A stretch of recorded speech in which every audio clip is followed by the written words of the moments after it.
adopted a new form of government. United States of America, Representative James Traficant Jr. of Ohio, addressing the House of Representatives, etc. Mr. Speaker, we are here now in Chapter 11, and members of Congress are official trustees presiding over the greatest reorganization of any bankrupt entity in world history, the U.S. government. We are setting forth, hopefully, a blueprint for our future. There are some who say it is a coroner's report that will lead to our demise. It is an established fact that the United States federal government has been dissolved by the Emergency Banking Act of March the 9th, 1933, 48 Statute, 1 Public Law, 89-719, and declared by President Roosevelt being bankrupt and insolvent, HJR 192, 73rd Congress, in session, June the 5th, 1933, joint resolution to suspend the gold standard and abrogate the gold clause, dissolved the sovereign authority of the United States and the official capacities of all United States governmental offices, officers, and departments, and is further evidence that the United States federal government exists today in name only. The receivers of the United States bankruptcy are the international bankers via United Nations, the World Bank, and the International Monetary Fund, and all United States offices, officials, and departments are now operating within a de facto status in name only under emergency war powers. With the constitutional Republican form of government now dissolved, the receivers of the bankruptcy have adopted a new form of government for the United States. And this new form of government is known as a democracy, being an established socialist communist order under a new governor for America.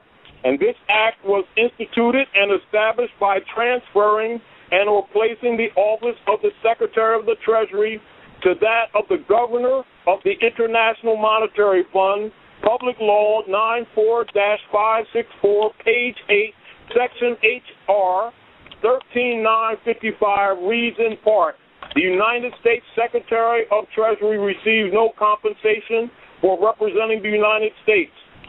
Gold and silver was such a powerful money during the founding of the United States of America that the founding fathers declared that only gold or silver coins can be money in America. And since gold and silver coinage were heavy and inconvenient for a lot of transactions, they were stored in banks, and a plain check was used as a money substitute.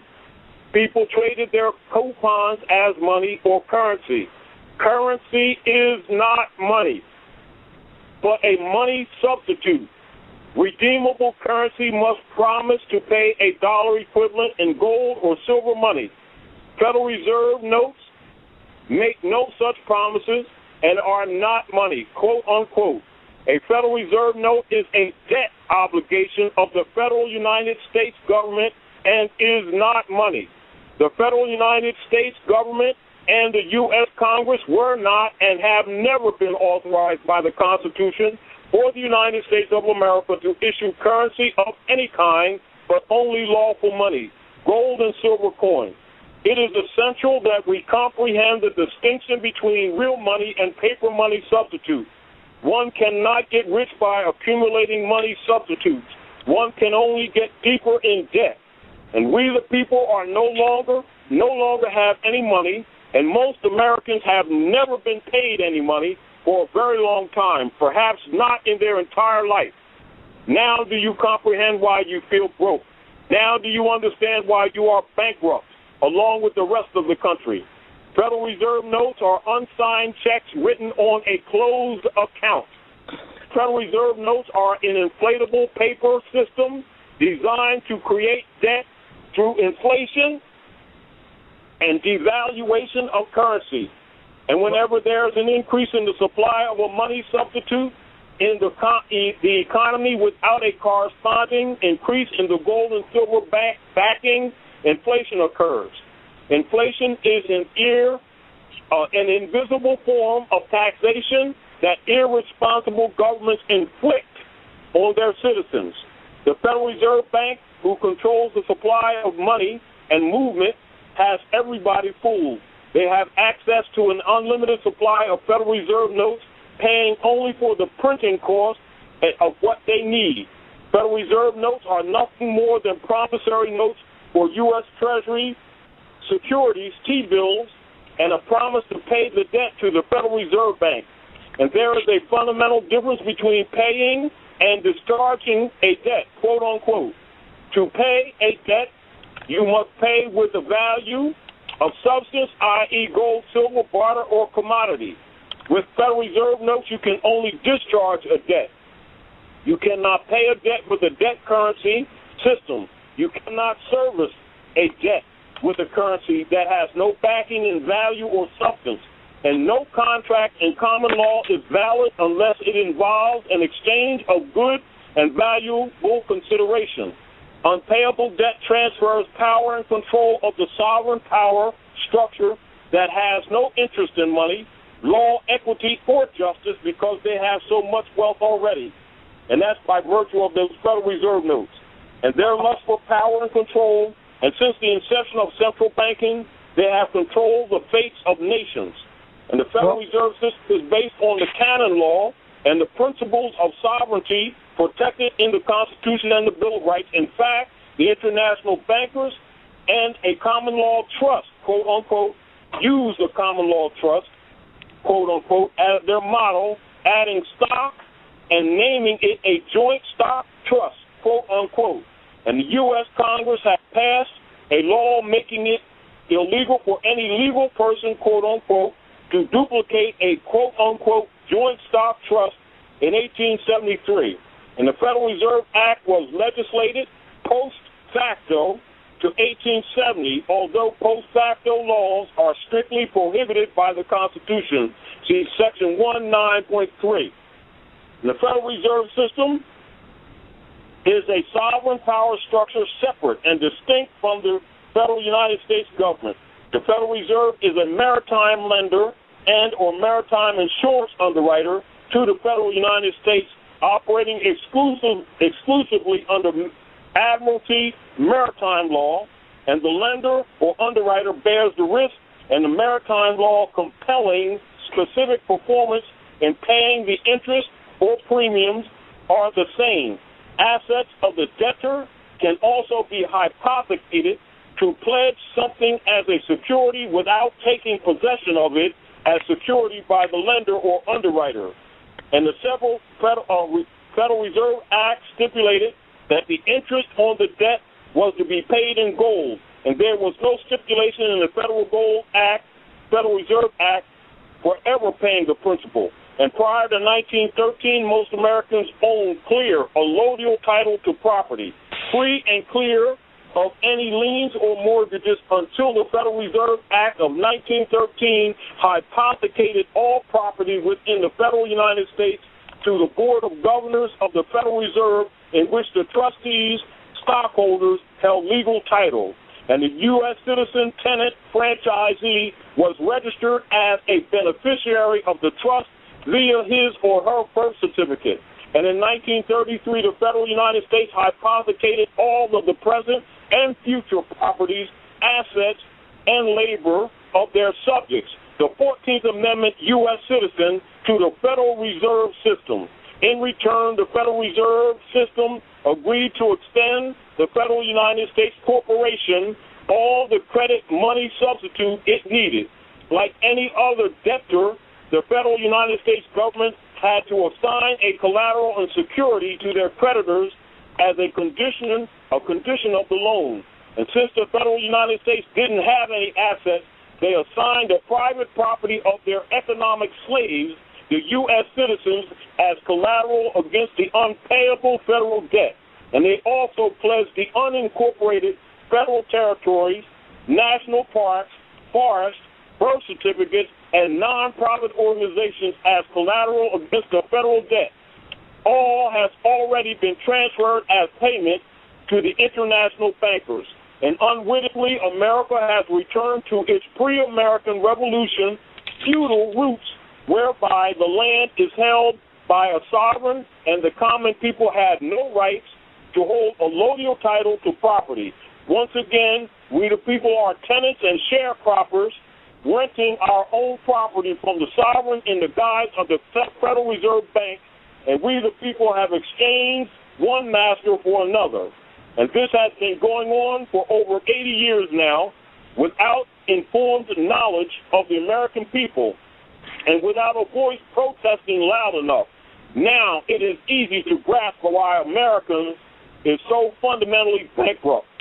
And why don't more people own their properties outright? And why are 90% of Americans mortgaged to the hilt and have little or no assets after all debts and liabilities have been paid? Why does it feel like you are working harder and harder and getting less and less? And we are reaping what we have sown. And the result of our harvest is a painful bankruptcy and the foreclosure of American property, precious liberties, and the way of life. And few of our elected representatives in Washington, D.C. have dared to tell the truth. The federal United States is bankrupt, and our children will inherit this unpayable debt and the tyranny to enforcing the paying of it. And America has become completely bankrupt in world leadership, financial credit, and its reputation for courage, vision, and human rights. And this is an undeclared economic war, bankruptcy, and economic slavery of the most corrupt order. Wake up, America, and take back your country. And that's James Tropicon, except on the floor of the House of Representatives, and is documented. And as a matter of fact, it was so devastating, and people have been writing in that they went in and altered the record even. They took this first entry part out of the record. And that's documented, and I've got the documents for that too. And then it makes reference back to even the extract of the 1916 congressional records, and this is Senator Owen in 1916. I wish to put into the record the secret Treaty of Verona of November the 22nd, 1822, showing what this ancient conflict is between the rule of the few and the rule of the many. And I wish to call the attention to the Senate of this treaty because it is the threat of this treaty which was the basis of the Monroe Doctrine. And it throws a powerful white light upon the conflict between the monarchical government and the government by the people. And the Holy Alliance, under the influence of Metternich, the Premier of Austria, in 1822, issued this remarkable secret document. And this is on American Diplomatic Codes of 1884, Volume 2, Elliott, page 79, Congressional Records, the Secret Treaty of Verona. And the undersigned, specially authorized to make some additions to the Treaty of the Holy Alliance after having exchanged their respective credentials, have agreed as follows. Article 1, the high contracting powers being convinced that the system of representative government is equally as incompatible with the monarchical principles as the maxims of the sovereignty of the people with divine rights engage mutually in the maxim in the most solemn manner, to use all that their efforts to put an end to the system of representative governments in whatever country it may exist in Europe, and to prevent its being introduced in those countries where it is not yet known. Article 2, as it can not be doubted that the liberty of the press is the most powerful means used by the pretended supporters of the rights of nations to determine to the detriment, of those princes of the high contracting parties promise reciprocally to adopt all proper measures to suppress it, not only in their own states but also in the rest of Europe. Article 3, convinced that the principles of religion contribute most powerfully to keep nations in the state of passive obedience, which they owe to their princes, the high contracting parties declare it to be their intention to sustain in their representative states those measures which the clergy may adopt with the aim of ameliorating their own interests intimately connected with the preservation of the authority of the princes, and the contracting powers join in offering their thanks to the Pope for what he has already done for them and solicit his constant cooperation in their views of submitting the nations. And that's just Article 3. Islam, Islam, Islam, and welcome and greetings to everyone. This evening, this is a special panel that we're doing, and we're going to be speaking with a group of Moors who are going to give us some insight on a broad spectrum of topics and subjects. I'm going to go ahead and identify those that are there, and as you hear your name, if you could maybe give a little wave just so that the viewers would be able to identify who is whom from whom. The first panelist I'd like to introduce is what I would identify as a no-nonsense, modest brother. That would be Brother Senra Bey. You give him a wave and let him know that you are in that icon. Great. Now, our up-and-coming new energy on the block would be a young brother, Devon Robinson L. Could you give them a wave and shout out, brother? Let them know which window you're in. Islam. Okay, sound a little robot-y there, but you're in. Okay, next is broad all-around scholar, Brother Maxim Moor Day, and if you could give them a wave, we can see you in the house, brother. Now we're moving on down to Sister, some female energy in the house. Sister Sela Lee Bay, if you might be able to wave and let them know which window you are in, my dear. There you go. Okay. And we also have in the house this behind-the-scenes guru and webmaster of ActiveMoors.com as well as Moorbook.com. She's a powerhouse all-around gal Friday is what I call her, a major force holding down a lot of the social media materials relative to the Moorish directory as well. Sister is also in this, a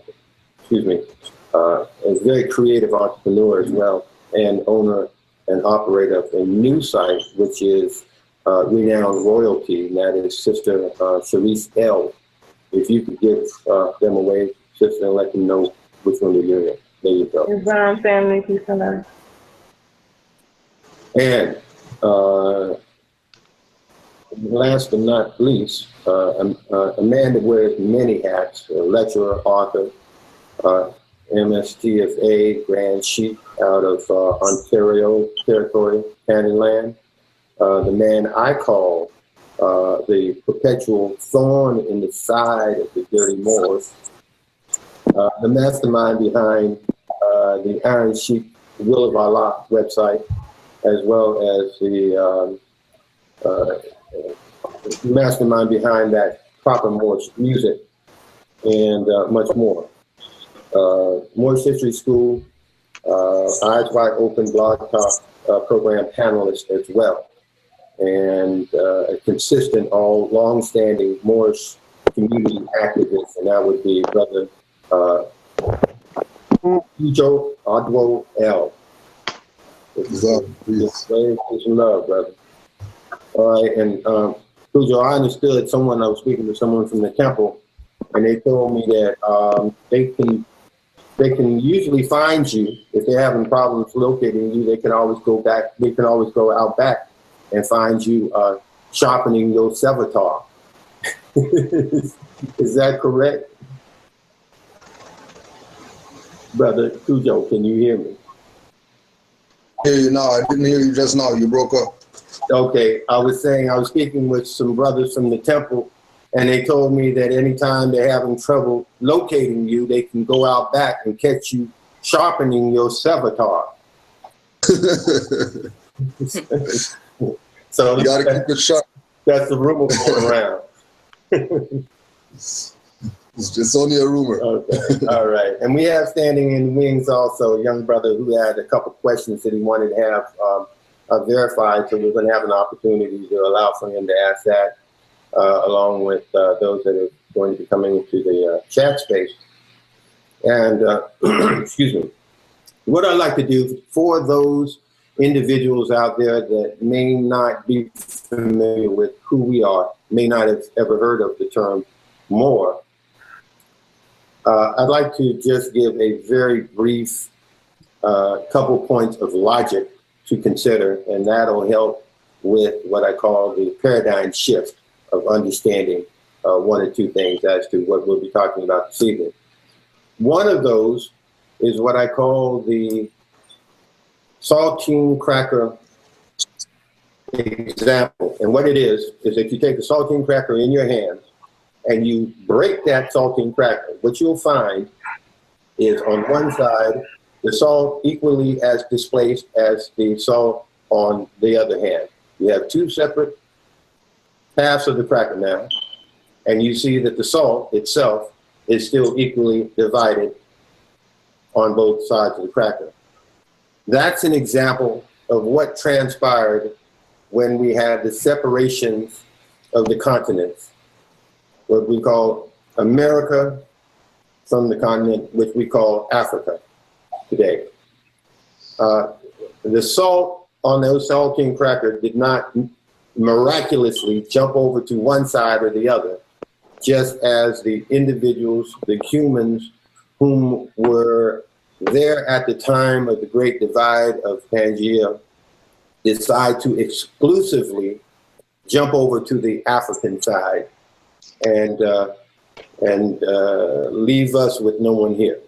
Okay. The other is that if we think about the logical aspect that the body can only go without water for a period of 7 days before your electrolytes begin to break down and those vital organs began to cease functioning correctly, followed by death. One can imagine, and it helps us to appreciate, that if you have conditions such as the hot box that would have occurred in the hull of a ship in that particular region over 100 degrees, you're going to be sweating profusely. And under those conditions, you also probably will be vomiting. There would be, because of the infections from the chains and shackles, there would be profuse vomiting as well. In other words, what I'm saying is that there would be a greater loss of body fluids than there would be under any other condition.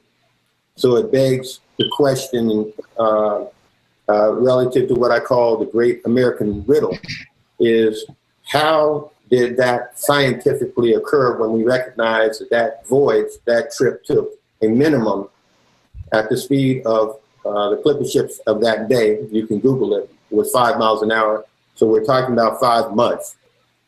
Even if you were to have enough water for each individual, as they would often say, it would be 400 to 500. Some history books say 600 Negroes, as they put it, in a hull of a ship, and needing to provide them at least a half a cup of water. A thing called physics, basic science, logic would let us know that that boat would sink at the dock. All right, so we're dealing with scientific as well as biological evidence that something else took place other than what we've been accepting without question in the so-called public schools. We were already here. We are the indigenous and aboriginal Americans, those which are cognizant of the fact that we are not Negro, Black, colored, Ethiopian, and or nor African American, as branded by I Am Somebody Jackson. So we recognize our indigenousness, and we go by the title, which was the last internationally recognized and still, excuse me, internationally recognized legal and lawful title, and that is Moor or Moorish. And our Moorish community are the indigenous Aboriginal Americans. And this is a panel of those who are going to be assisting us in understanding a broad spectrum of things this evening. Now, I'd like to ask if Brother Cujo would not mind in providing us some information regarding the Moorish Science Temple of America and our noble prophet, Noble Drew Ali. If you could provide us with some information and information of those that might not be familiar, Brother Sheikh Cujo, would you mind doing so? Islam.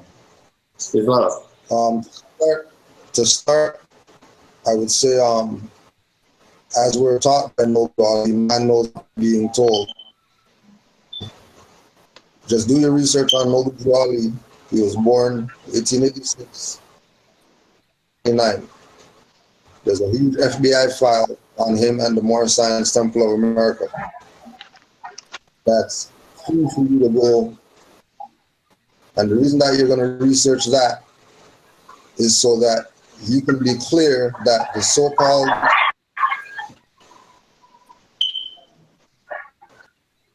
quote white man, whatever, they know about Moors, they know about Noble Drew Ali, they know the card, a Holy Quran's 101 questionnaire, they know about Moorish Guide newspaper, they know about all the manufacturing companies that the Moors had, they know about the infiltration that happened, they know about all the confusion that took place. This is just from the FBI papers, right? Do your research on him, just like you do your research on everybody else. If we ask you about Marcus Garvey, you're going to run down stuff on him. Elijah Muhammad, you're going to run down information. Clarence 13 next, you're going to run down stuff. Al-Hajj Malik al-Shabazz, run down things. Noble Drew Ali, crickets. Their due diligence with regard to Noble Drew Ali. But I will say that the fact that if you know about all these other people that call themselves people, literary people and scholastic people, and you know about all of them, but you never heard about Noble Drew Ali, that should inspire you to really go check him out. Individual that you never heard of, when you've heard about all the people. What's the secret? You do the research on Noble Drew Ali and conclusion as to whether what he was doing was people or whether he was just wasting his time. Islam. As well, I would think that that would also, just within itself, not being familiar with the individual and being as dynamic as he was, that would seem as if that was something that was purposefully hidden from all. And there's a thing that I often state, and that is that there are no mysteries. There are only missed stories. And it appears as if Noble Drew Ali and the work that he was and energy placing into that institution which he created, the Moorish Science Temple of America, has also been purposefully hidden from the rest of our community, those Moors that are not familiar with who they are, in fact, and that they are indigenous and Aboriginal, as well as others, the Europeans that are here. In addition to that, I'd like to mention the fact that the empire was in New York, and that can be also verified by a letter from George Washington giving great accolades and thanks to the emperor of the time for allowing George Washington the ninth president, not the first president, as stated in his letter, which is not difficult to locate by Googling it, as well as we can locate that on RV Bay Publications, as well as the MoorishDirectory.com.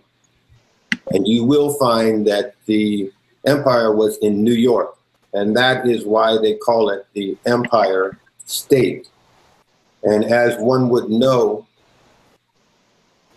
Moors have been well known throughout history as the master navigators of the planet and tradesmen. And that is what could account for the World Trade Center existing in that particular area that we now call New York. And metaphysically, it's interesting also to understand that taking down of the World Trade Centers was actually a metaphysical operation, in that if we consider that a mother would jump in front of a bullet to save their child, that helps us to appreciate that the opposite of love is not hate, but that in fact, the opposite of love, love being an abandonment of self and ego, and giving totally of themselves for another, that state of consciousness, love, the opposite of it is not hate, as most people would think. That's a byproduct. That's a byproduct and symptom of its opposite. And the opposite of love is terror. Just as a mother would not be afraid to jump in front of her a bullet for her child out of her love for her child, that's called fearlessness. So the opposite of fearlessness is fear, and the ultimate manifestation of that is terror. So when we're looking at the World Trade Center being taken down in that bloodletting ritual, it is not hard to appreciate how the hive mind of men, the consciousness of all the individuals on this planet, were focused on our empire, which is destined to be that which will arise with the spirit of love, to in fact assist in that noble task as we've been charged with by our Prophet Noble Drew Ali, the uplifting of fallen humanity. So logically, we can see that ritual was a stopgap measure to try to prevent the inevitable, which is the uplifting of fallen humanity through love. And with that, is there anyone else that would like to add on to any aspect of what was mentioned, or build upon it in any context, way, shape, or form?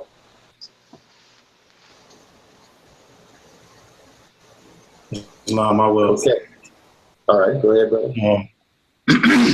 Islam, I just want to touch upon the MSTA and Prophet Noble Drew Ali just a tad bit more.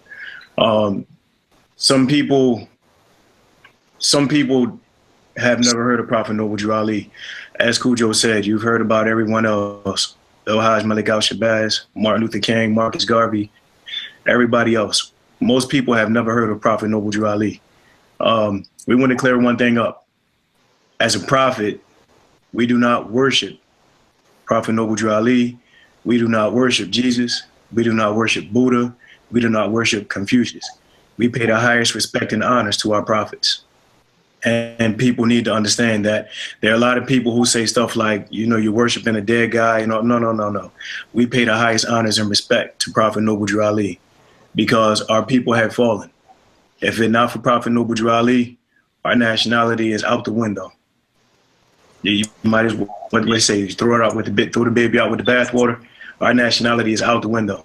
So if Prophet Noble Drew Ali doesn't come back and bring us to Old Canaanite Temple in 1913, then we stay a bunch of lost souls. Cujo spoke a little bit about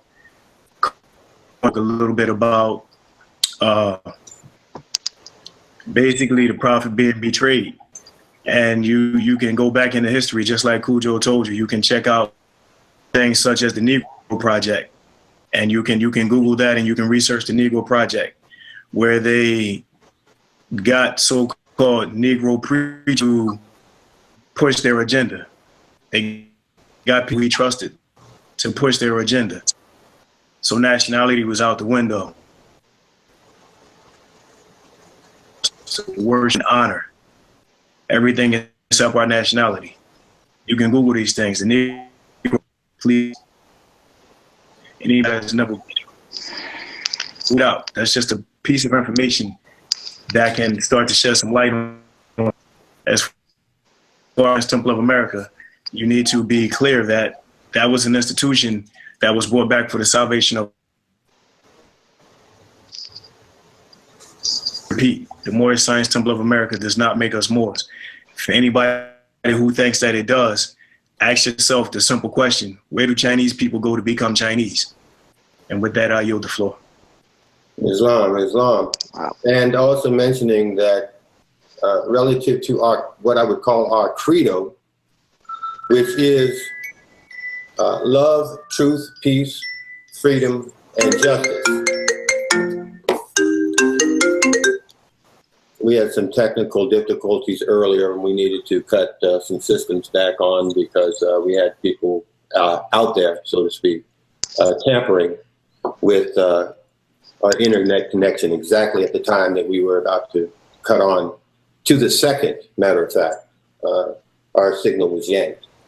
All right, now, brothers and sisters, I have a young man who is visiting with us on the panel today. This is Brother Tyrone Adams Bay. And the reason that I asked if he would join with us is because he has a couple questions that he would like to ask, because in fact, he has asked these questions at his temple, and he's hoping that he might be able to get further verification as to the responses that he received. Brother Tyrone, can you hear me? Islam. All right, if you'd be so kind and wouldn't mind, can you tell us your first question and inquiry that you'd like to have the panel perhaps answer for you? Yes. My question was, can you hear me? We can hear you perfectly well. Okay. My question was, if this was a question I asked at my temple, and it was, if we are not Negro, colored, black, Ethiopian, I know it don't say African American, but African American, why are we divided as Moors? And the answer that I received was that if you are not under the MST of A, then you are not a Moor because you are not recognized by the government. And that confused me, and I was trying to get an understanding, so I needed like a second opinion on that question.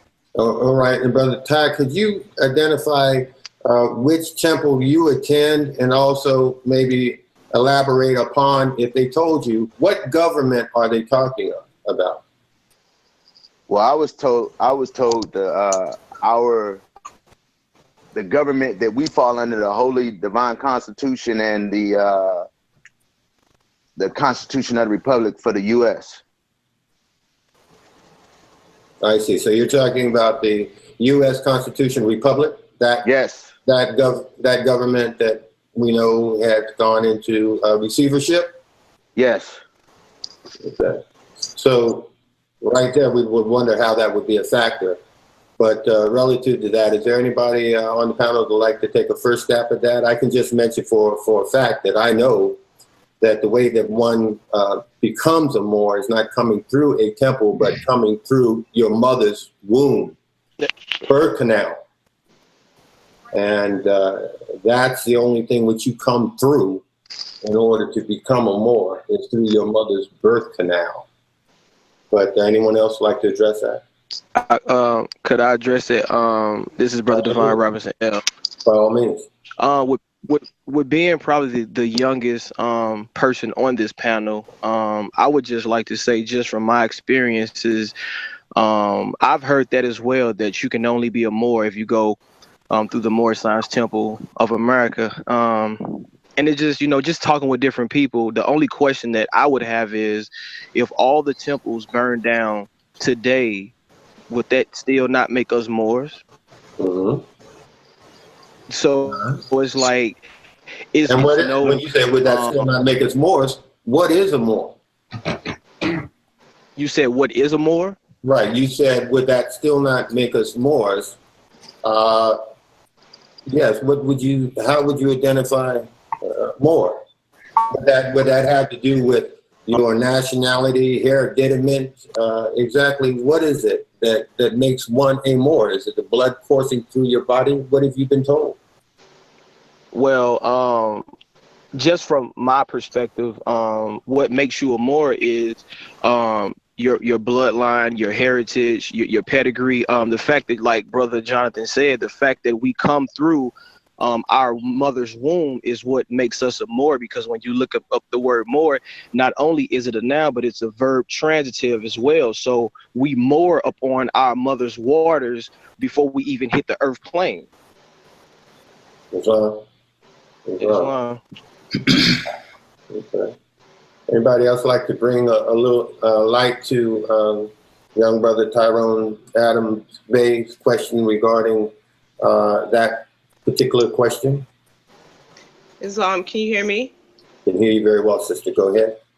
Well, I'll just say briefly that if we all agree that the Moorish Divine and National Movement and even the Moorish Science Temple of America, we're saying that Moor is our nationality and not necessarily a race, then you look at the word nationality, which refers to your bloodline, because when you look at it etymologically, it traces back to birth, and that is representing like your bloodline, because your bloodline is, you are born through a particular bloodline. And again, kind of echoing previously stated contentions, if you will, I would say that if we're saying Moor, being a Moor, that's my nationality, that is blood. That a temple can't give you blood. It can't, designate your blood as being a particular nationality. They don't have that ability. Like it's already been stated, the only way that nationality and bloodline are quote unquote given is through your mother. So but I just bring the etymological piece, Islam. I think one of the things that raises in my mind that Tyrone mentioned was that they were waiting for someone else to validate them. That they were waiting for an authority to give them permission to recognize themselves. And that seems to be something that is common with our people. It's almost programmed into us, so to speak. We've certainly been short-circuited. And what I identify from many people is that if we're looking at more science, we're really looking at metaphysics and understanding that as one studies, one is religioning themselves to that which they were once aligned with and connected to, that would be their legion. And re-legioning, or as they would pronounce it, religion, is the act of aligning your consciousness with that of your ancient forebearers, and literally coming into a physical mindset as well as consciousness of understanding of whom you are, as in, man, know thyself, to thyself be true, seeking ye shall find, when you're ready, the teacher will appear. Islam? Islam. If I can, I'd like to add on. Absolutely. Brother Tyrone, can you hear me? Islam. All right, this is Seton Rabe. You said you are a part of the temple, right? Islam. So you have studied the 101s. Yes. All right, let's go into the 101s for a quick second because I want to clear something up for you. When was Prophet Noble Drew Ali born? 1886. Where at? North Carolina. North Carolina. Yes. When was the Moorish Science Temple of America formed? 1913. The Old Canaanite Temple was formed in 1913. When was the Moorish Science Temple of America formed? Was that 19? I don't know that by heart. No, I don't know. All right.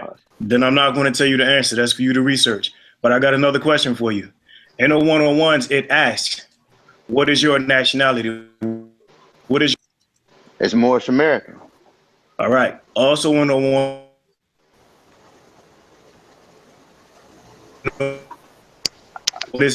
We're losing your brother. Brother, we're losing some of your audio. Can you start that sentence again? Indeed. In the 101, it also asks, what is Prophet Noble Drew Ali's nationality? It's Moorish American. Moorish American. All right. Now, if Prophet Noble Drew Ali was born in 1886, right, in the corporate state of North Carolina, and the Old Canaanite Temple didn't come around until 13, and then you got the Moorish Holy Temple of Science, 25, and then MSTA in 27. What temple did Prophet Noble Drew Ali go to in 1886 to become Moorish American? The Old Canaanite Temple. No. What year was he born? Follow the chronology. Go ahead and give it to him one more time, brothers. Slowly. Follow the chronology now. Prophet Noble Drew Ali was born 1886. Right. In the corporate state of North Carolina, correct? Oh, yeah. He didn't go to no temple because he was born in North Carolina. There you go. Right. So if the prophet needed not to go to a temple to be Moorish American, right, why does anyone else have to go to a temple to become Moorish American? I get what you're saying. Right. So we don't. What you got to understand is this. The Old Canaanite Temple, the Moorish Holy Temple of Science, the Moorish Science Temple of America, they are institutions. They were brought forth to bring us back into the constitutional fold of government. They were brought forth to bring us back into who we are as Moorish Americans, as descendants of the ancient Moabites. Right. Let's not forget, earlier, brother Jonathan Bey told us, he talked about the continents separating. He talked about Pangea. Right. He talked about what we know today as North America, Central America, and South America, along with the adjoining islands, and the continent we know today as Africa. Right. He talked about that being one continent, and breaking the saltine cracker in half and watching it shift apart is what we did with those continents, correct? Yes. Now, don't forget that you had Moabites, you had Hittites, you had Canaanites, you had Amorites, and you had all these other different family members on that one specific landmass. Right. And what did we do? We all walked off. Now, let's just use the sister Salah for an example because she's on the panel. If she is the Moabite mother, and I'm a Hittite, and Brother Cujo's a Canaanite, and Brother Jonathan is an Amorite, but we're all her children. If we all disperse to different parts of this world, are we still not her children? Yes, you still her children, yes. So we're still descendants of the Moabites. Right. Right? You got to take this information that you get when you read, and you got to be able to decipher it and break it down and really put it together and be able to comprehend what you're not being told, because they're not going to tell you this in the temple. And And don't get me wrong, all temples are not bad. I love Cujo's temple. I'm in Canaan land all the time. So all temples are not bad, but if you go into a temple and they can't answer these questions, or they won't, and they won't give you the proper information, then they're not doing their job properly. So Islam, I'm sorry, I yield the floor.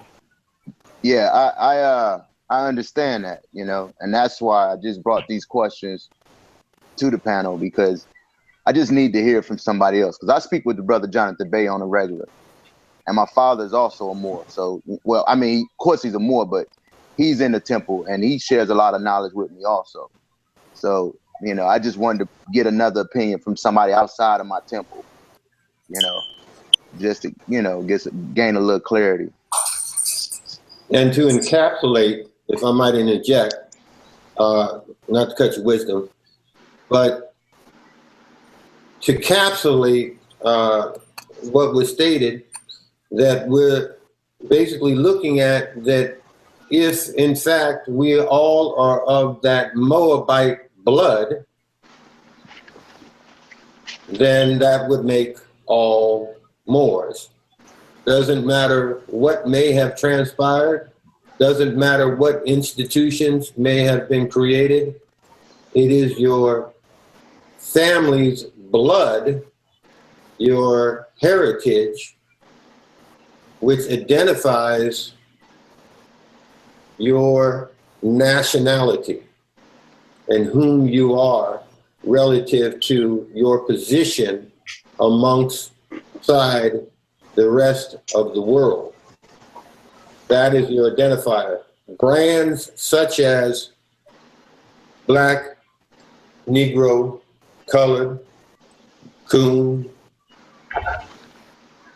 African American, those are brands that were placed upon us as a matter of trickery to keep us from understanding that we have and belong to a nation, that we have a nationality, one which in fact is indigenous and aboriginal to this land, and that is Moorish.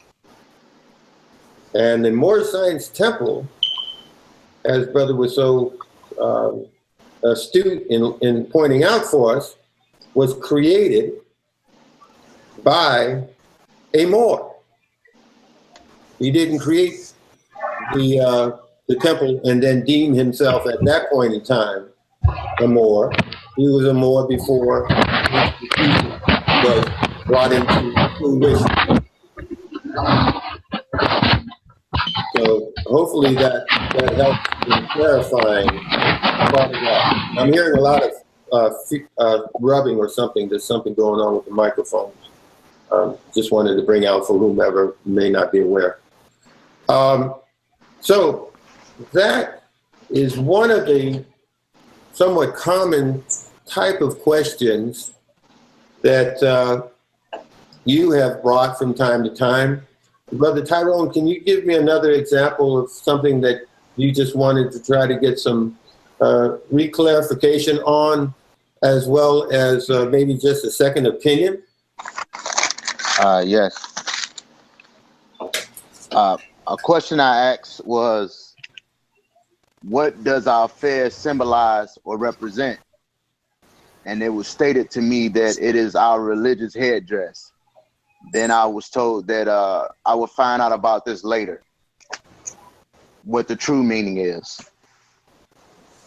Now, from what I understand, Noble Drew Ali identified that there would be no more secrets, that the paraphrasing, that shroud of secrecy was wiped away during his time, and that it would seem as if, in fact, he being the founder of the temple who made that statement, would it not be also odd that someone who's representing the institution which he created would be telling you that there are secrets being held to you until such time they deem you qualified to hear those secrets? Yes. Does anyone else feel like chiming in on that? Perhaps Kujo, are you there? Islam, Moor. Islam. Being a grand sheikh of the Moor Science Temple of America, perhaps you can elaborate on that a little bit more eloquently than I. Well, I mean, it's very unfortunate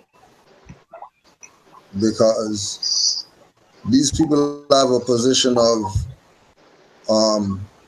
trust. You know, people are putting their trust to us. And like Brother Jonathan Bay is saying, like if Noble Ali, that there's no secrets, and in 2016 people are keeping secrets, something about those people. No room for secrets. And as much as I and say Islam and have nationality cards and red flag, green 5-point star that are around today, that position is to keep this passive. Case in point, them telling you that this is a religious headwear, not a national headwear. Right? Right. Why would they say that it's a religious headwear but not a national? Because this is divine and national. Divine would be the religious aspect of the fez, right? And then there'll be a national aspect of it. On the world, and you can see that people use it on those two tiers. Perspective, or from a religious perspective, when you see the fez outside of North America. It's a national. And like right. And like we're saying with the saltine cracker, even if it separates, doesn't matter. Because it's all culture. So they're doing a service by saying religious headwear, but not national headwear. Because when anytime you hear somebody that claims that they're a Moor, and they make reference to religion or as much divine national movement, and that is no, they mean a constitutional right, not some religious praying or whatever. Anytime you hear religion, they're supposed to be teaching from the perspective of that religious aspect is based on your constitutional right to a religion, not because you can have a religion and be absent-minded of the constitutional right to the religion. Like that, no, that no,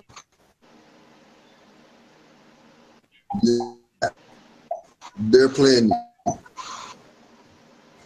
I yield the floor. You're breaking up just a little bit on the last of what you were saying, Brother Cujo, on that last two sentences. Could you repeat that? Because I heard part of it and it was very important. The point being that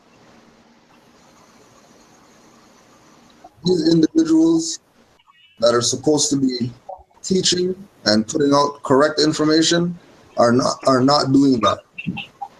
Deliberately, they're not doing that. Because they should be telling you that it's a national headwear. Even if they're Moorish Science Temple of America.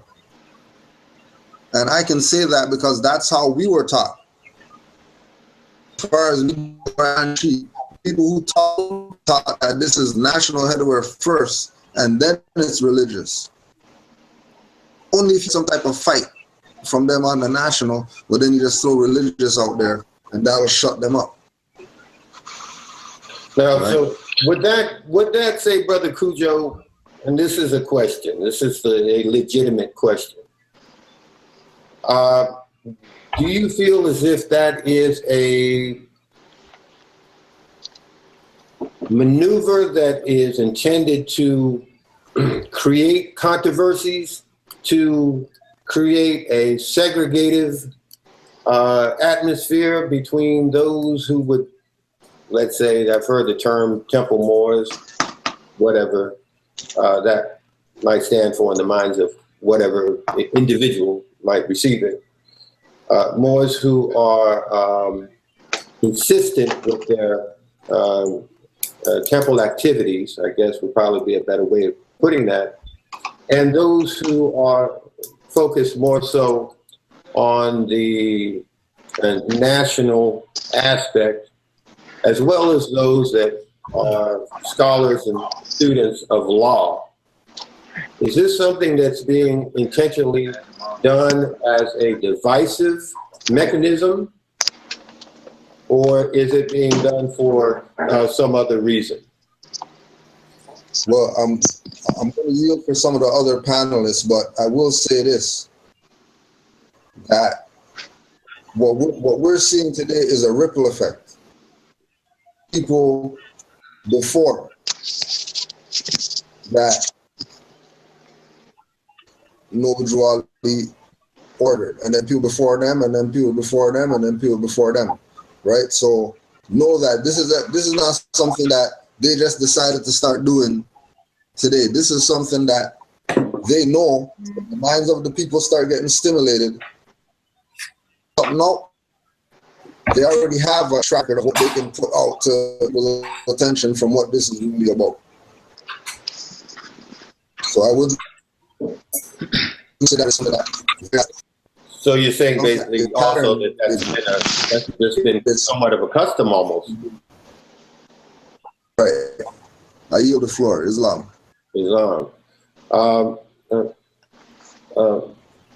Sister Sharice L., are you still there? Islam, I'm here. Islam.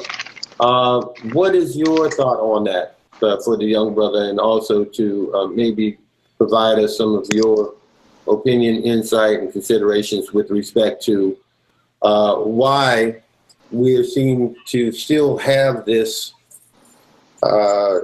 deviation from the material as it was being taught during the time of the Prophet?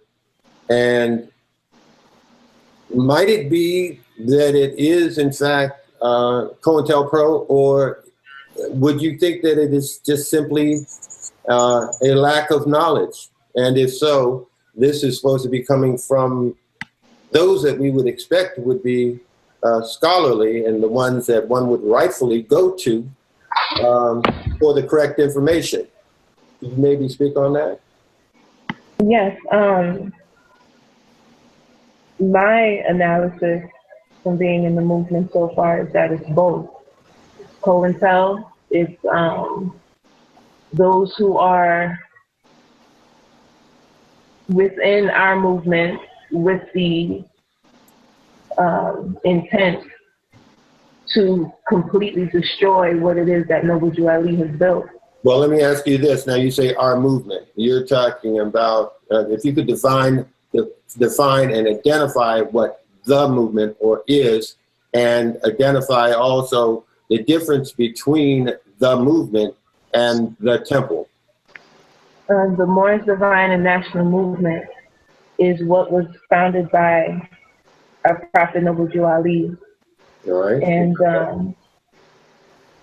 the temple was set up for civic purposes initially, and then it adopted a religious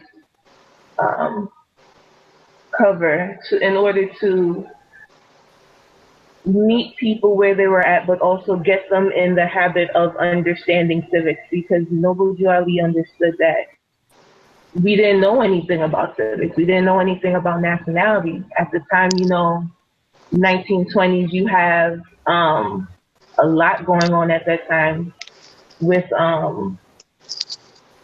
people trying to it was more so about just trying to organize things and really set up our own. And everything before the crash in the 1920s, everything was allodial, everything was really free, you know. But at the same time, because of the setup with the 14th Amendment that we had to go through as a people, there was so much miseducation and indoctrination that was going on. What Noble Jew Ali was really trying to do was counteract all of that was going on. And so with the temple that he set up, it was really just to give our people baby steps to really fully understand what nationality is and the political scheme of how the world operates. But again, you do have those COINTEL operatives who continue to push the Negro Black color agenda, continue to really play on our people's ignorance. And this is why I say it is both. Because our people... Is that maybe why a brother such as young Tyrone might be called or considered radical if he is to mention or ask any questions regarding anything that might have to do with his nationality? I would say so in a sense because, well, for one, let me just put it for the record that Noble Jew Ali was calling all Moors to come to the temple. Now, for him to be calling Moors to come to the temple, clearly you had to be a Moor before you got to the temple. All right? Yeah. So just with that, you know, just in that alone, you have a lot to stand on. But again, with the reasoning why our people aren't getting the civics as they should is once again the COINTEL operation within education system, within on television, the radio, everything constantly on repetition to really dictate to you how to operate and what to know. And our people not taking it upon themselves to want to enlighten their own mind and really come out of that repetitive cycle that is being constructed for them. They then fall victim to what is essentially set up as their demise. Hence why they're going through the turmoil that they're going through now. Islam. And Sister Sheila Lee, as a astrologist, might you be able to, I don't know, let's say also relate that somewhat to culture? When you are denying someone of their nationality, wouldn't also culture play an important part of that? Your opinion on that? Yes, because every nation or every nationality, and this is just in me stating this is really in an initiate. It's a comment for an initiate because ultimately we know that all the quote unquote nations of the earth belong to one nationality, but yet and still part are aspects of their culture, the things that they eat, the way that they dress, the way that they raise their children and what they teach their children, and the way that they kind of live and run their daily lives with respect to spirituality. And I say that connotatively when I say spirituality. So astrology, if for example, is a large part of the culture of the people of the Indus River Valley, referred to as the Indians of India. And so they determine who they will marry based on astrology. When they are born, they don't have birth certificates. They have birth records or with their natal information, and they have their religious leaders are all able to read a chart and lay the natal record. So and we know that people of the Indus River Valley ultimately are a part of our culture because Moors are international. And so the connection there is that those Moors are knowledgeable and aware of their identity and cultural practices and Islam. Okay. And it is Islam. I apologize. I'm turning on my camera since I'm speaking. Certainly. And it is beneficial to their society in that their children, even those who come here and they become quote unquote Americanized, and I say that connotatively, even those who come over and take on certain cultures and customs, they have a foundation and a base in who they know, what they are to do and how they are to act and live and how they are to make choices based on their cultural foundation. So by lacking that, because you lack a true sense of identity, I mean, that will really throw you off balance. And for us, part of that is a lack of knowledge of astrology, both in interpreting a chart, because I know that is something a lot of people are interested in, but also in comprehending how astrology is really the foundation of civilizations, in the sense that a civilization is based on being able to no longer from place to place live nomadically, but to be able to live in one place and have on a consistent basis. So that our ancestors use knowledge of the stars and their placement at certain times of the year and their visibility at certain times of the year to determine what the seasons were. And that way they could continue to yield a crop that could feed an entire village, society, civilization. And so there's a quote that a brother has always said to me. He says, "There is no culture without agriculture." The culture is in, and when I say culture here, we're again talking about astrology.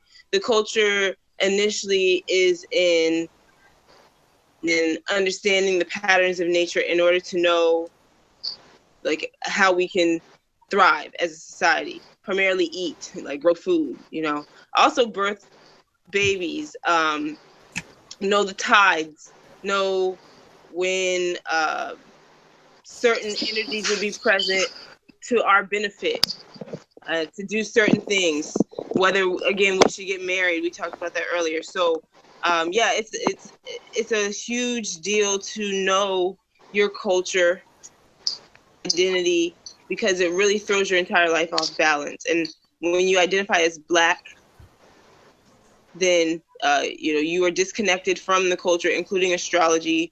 You have a false concept of these quote unquote holidays, which are really holy days, and they're holy for a reason. But it's not the reasons that we are given, because all of that is dogma, and that's what people who lack a culture receive. So as you can see, lacking astrology as our base has a fundamental effect on us, and we won't progress until we accept that as a part of ourselves.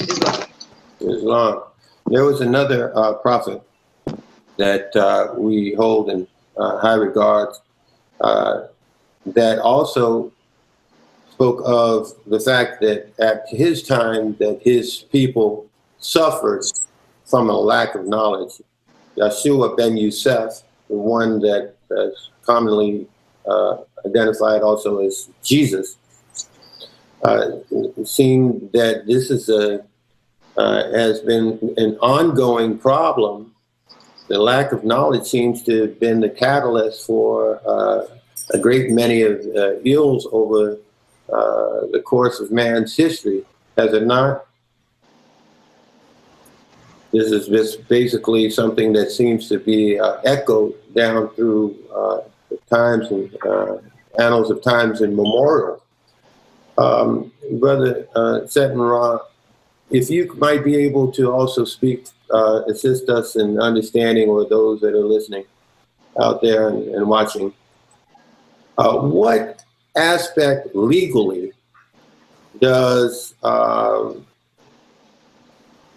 has a bearing on such terms as Negro, Black, or colored, and maybe explain to us some terms that others may not have heard regarding that, such as civil litter mortuus, and what that means, and maybe touch upon also as well the terminology that we often hear about us being minorities. Islam? Islam, can you hear me? I can hear you well, brother. All right. Legally, when you say that you're Black, you already disassociated yourself with the nations of the world. Saying that you're a Black man ties you to no land, which ties you to no nation, which says that you have no nationality. And in law, that term is called what you just mentioned, civil litter mortuus. And what civil litter mortuus means is dead in the view of the law. Now, most people would say, y'all using that quote unquote white man's book. But the quote unquote white man has never been a lawless man. The law came from us. We are all law. Now, the opposite of civil litter mortuus. Now, which book are you referring to, Brother Senmata? Which book are you referring to? Henry Campbell's Black's Law Dictionary. Okay. They'll say that you're quote unquote using that white man's book. But the quote unquote white man has never been a lawful man. He's always been a lawless individual. The opposite of civil litter mortuus is what's called in full life.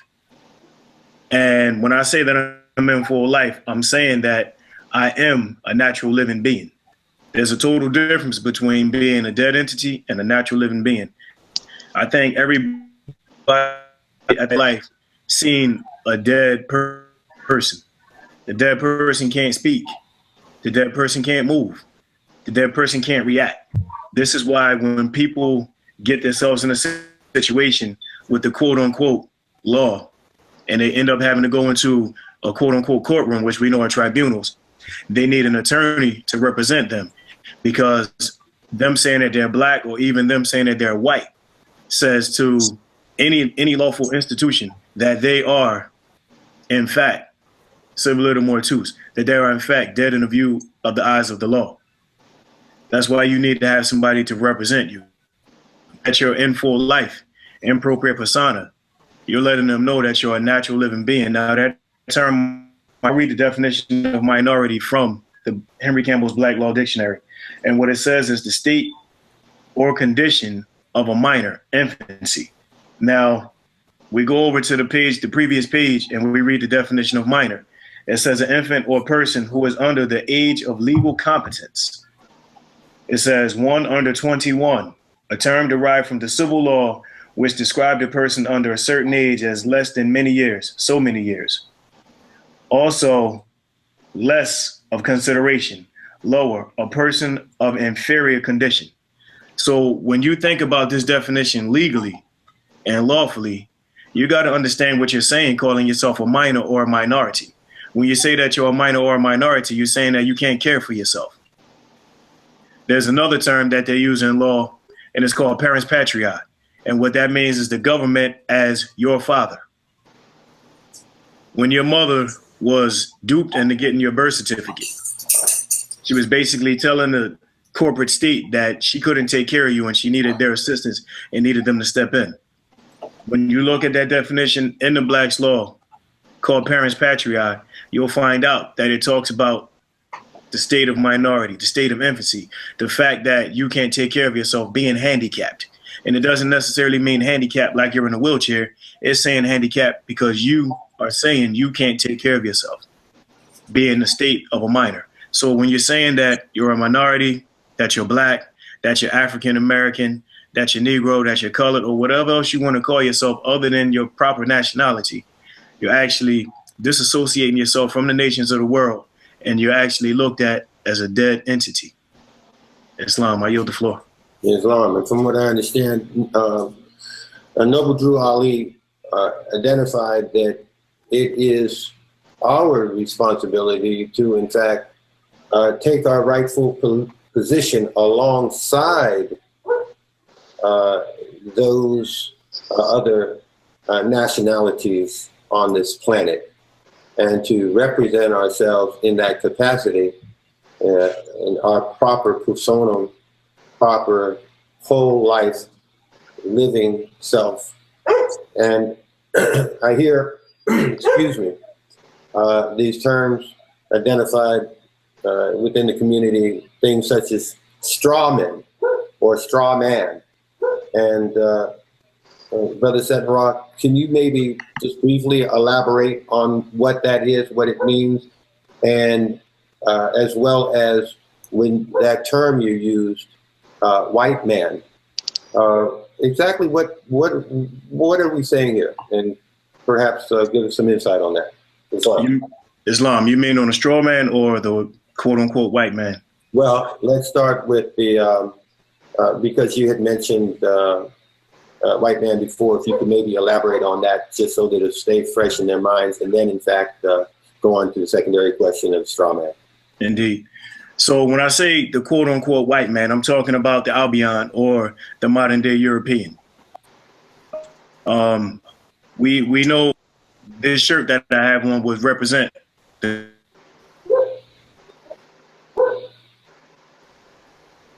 Islam, can you hear me? Islam, I hear you. Okay, go ahead, brother. It seemed like you were cut off there for a moment. All right.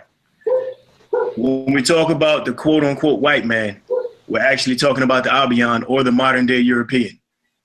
When you look at this t-shirt that I have on, this t-shirt represents the color that we know as white. You've never seen an individual walking down the street the color of this t-shirt. So we know that they have nationalities. Let me point this out. I travel extensively, and I've been to Europe 4 times. I've been to Germany, I've been to France, I've been to Switzerland. I have never been called black at any moment that I was in Europe, and that was accumulation of a total of about, I want to say close to 3 months. No, about 2 months, total accumulation. And I've never been called black, and they never call themselves white. They are recognized by what they are, be that a Spaniard, be that a Frenchman, be that a German, be that of a Swissman or an Italian. They never refer to themselves as white. So they're identifying themselves by their nationality.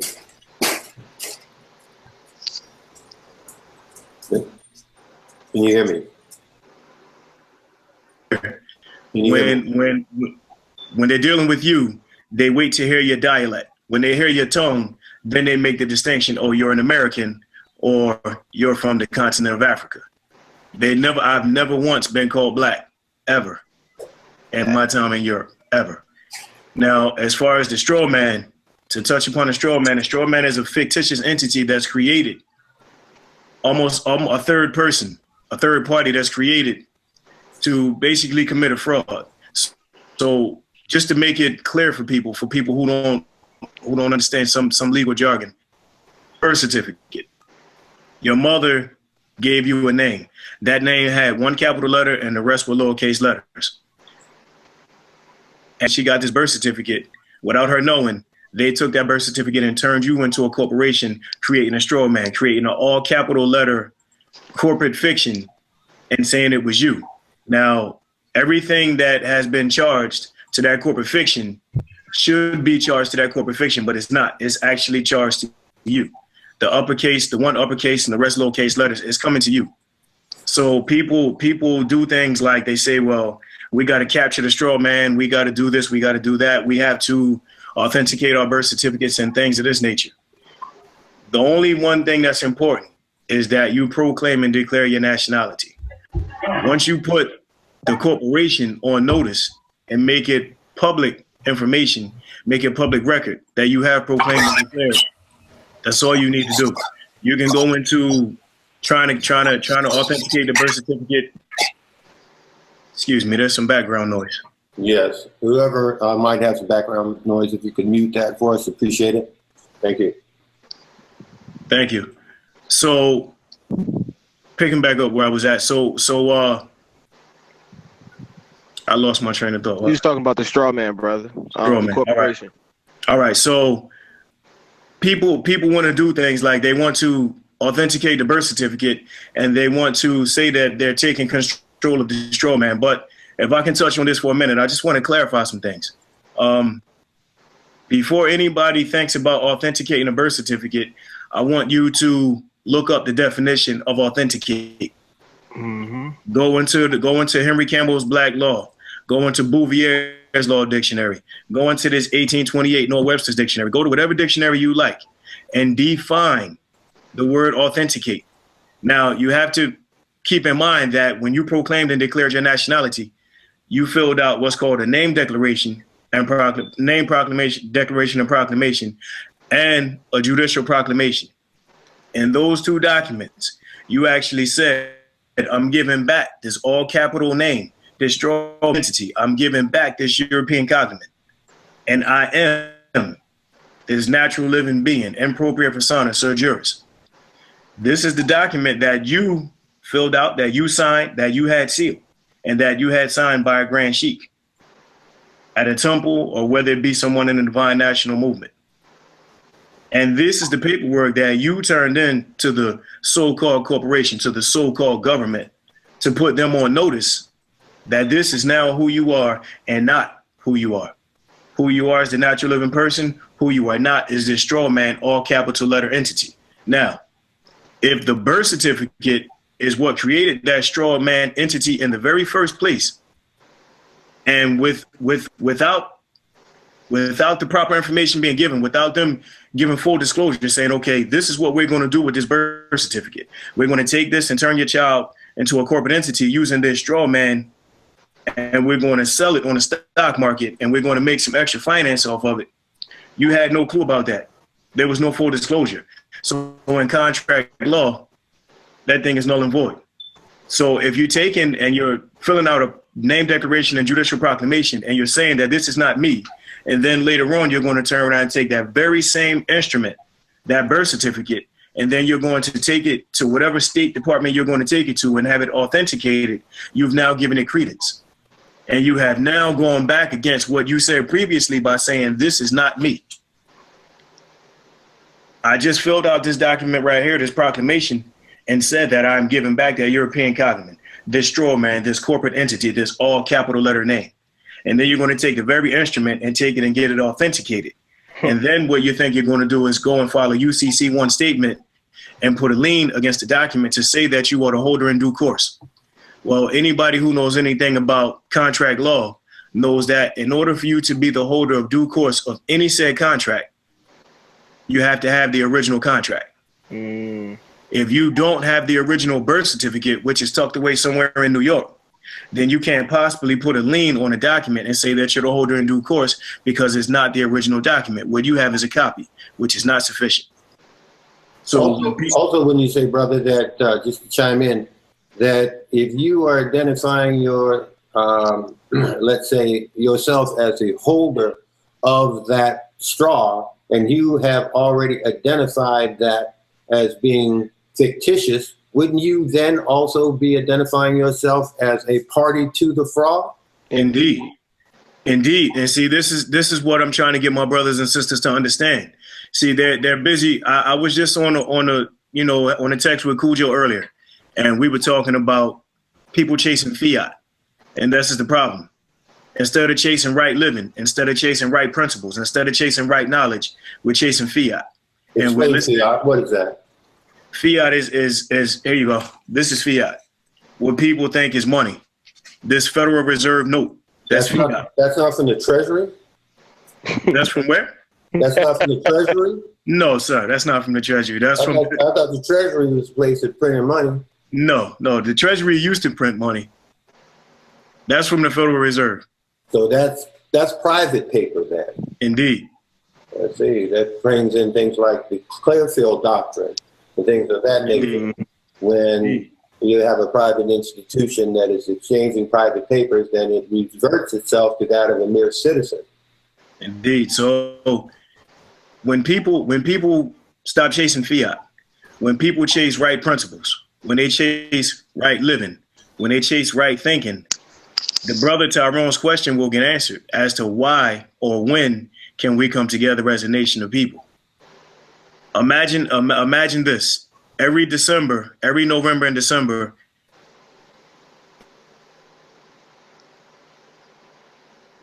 votes for a commercial holiday called Christmas. Imagine if we took those same notes and we had schools.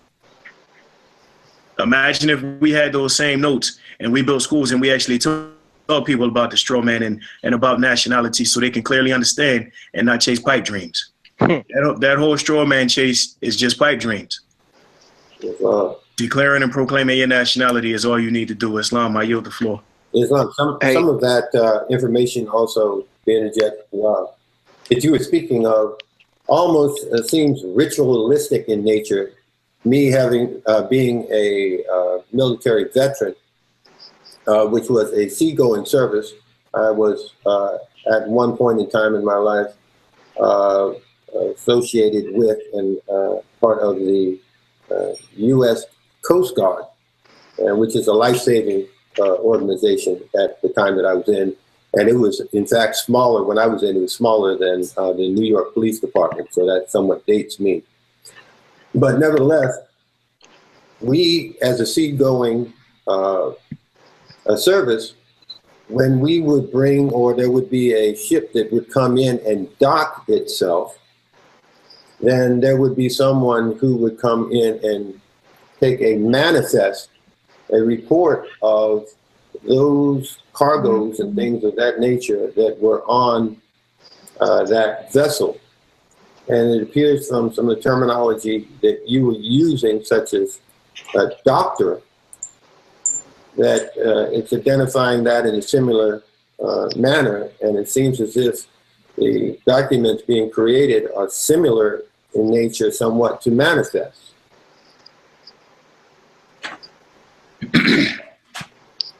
I was also thinking as you were speaking, when you were talking about terms and the way that they are used, my mind went across the term relative to what we know as the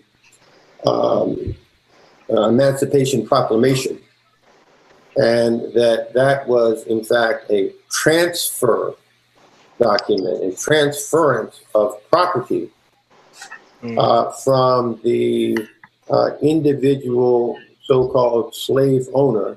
And the reason I say so-called is because one can be a slave and one can be enslaved. One who is a slave is one who is enslaved in their mind. The person who is a slave is enslaved in their mind. The person who is enslaved is conscious of his bondage. And opposed to the Emancipation Proclamation, which is a transfer of property from the individual slaveholder to the government at the time, it seemed like there would have been, let's say, a document that was signed. It would be called, instead of Emancipation Proclamation, it would be a Liberation Proclamation, because liberation means freedom, whereas emancipation means transfer.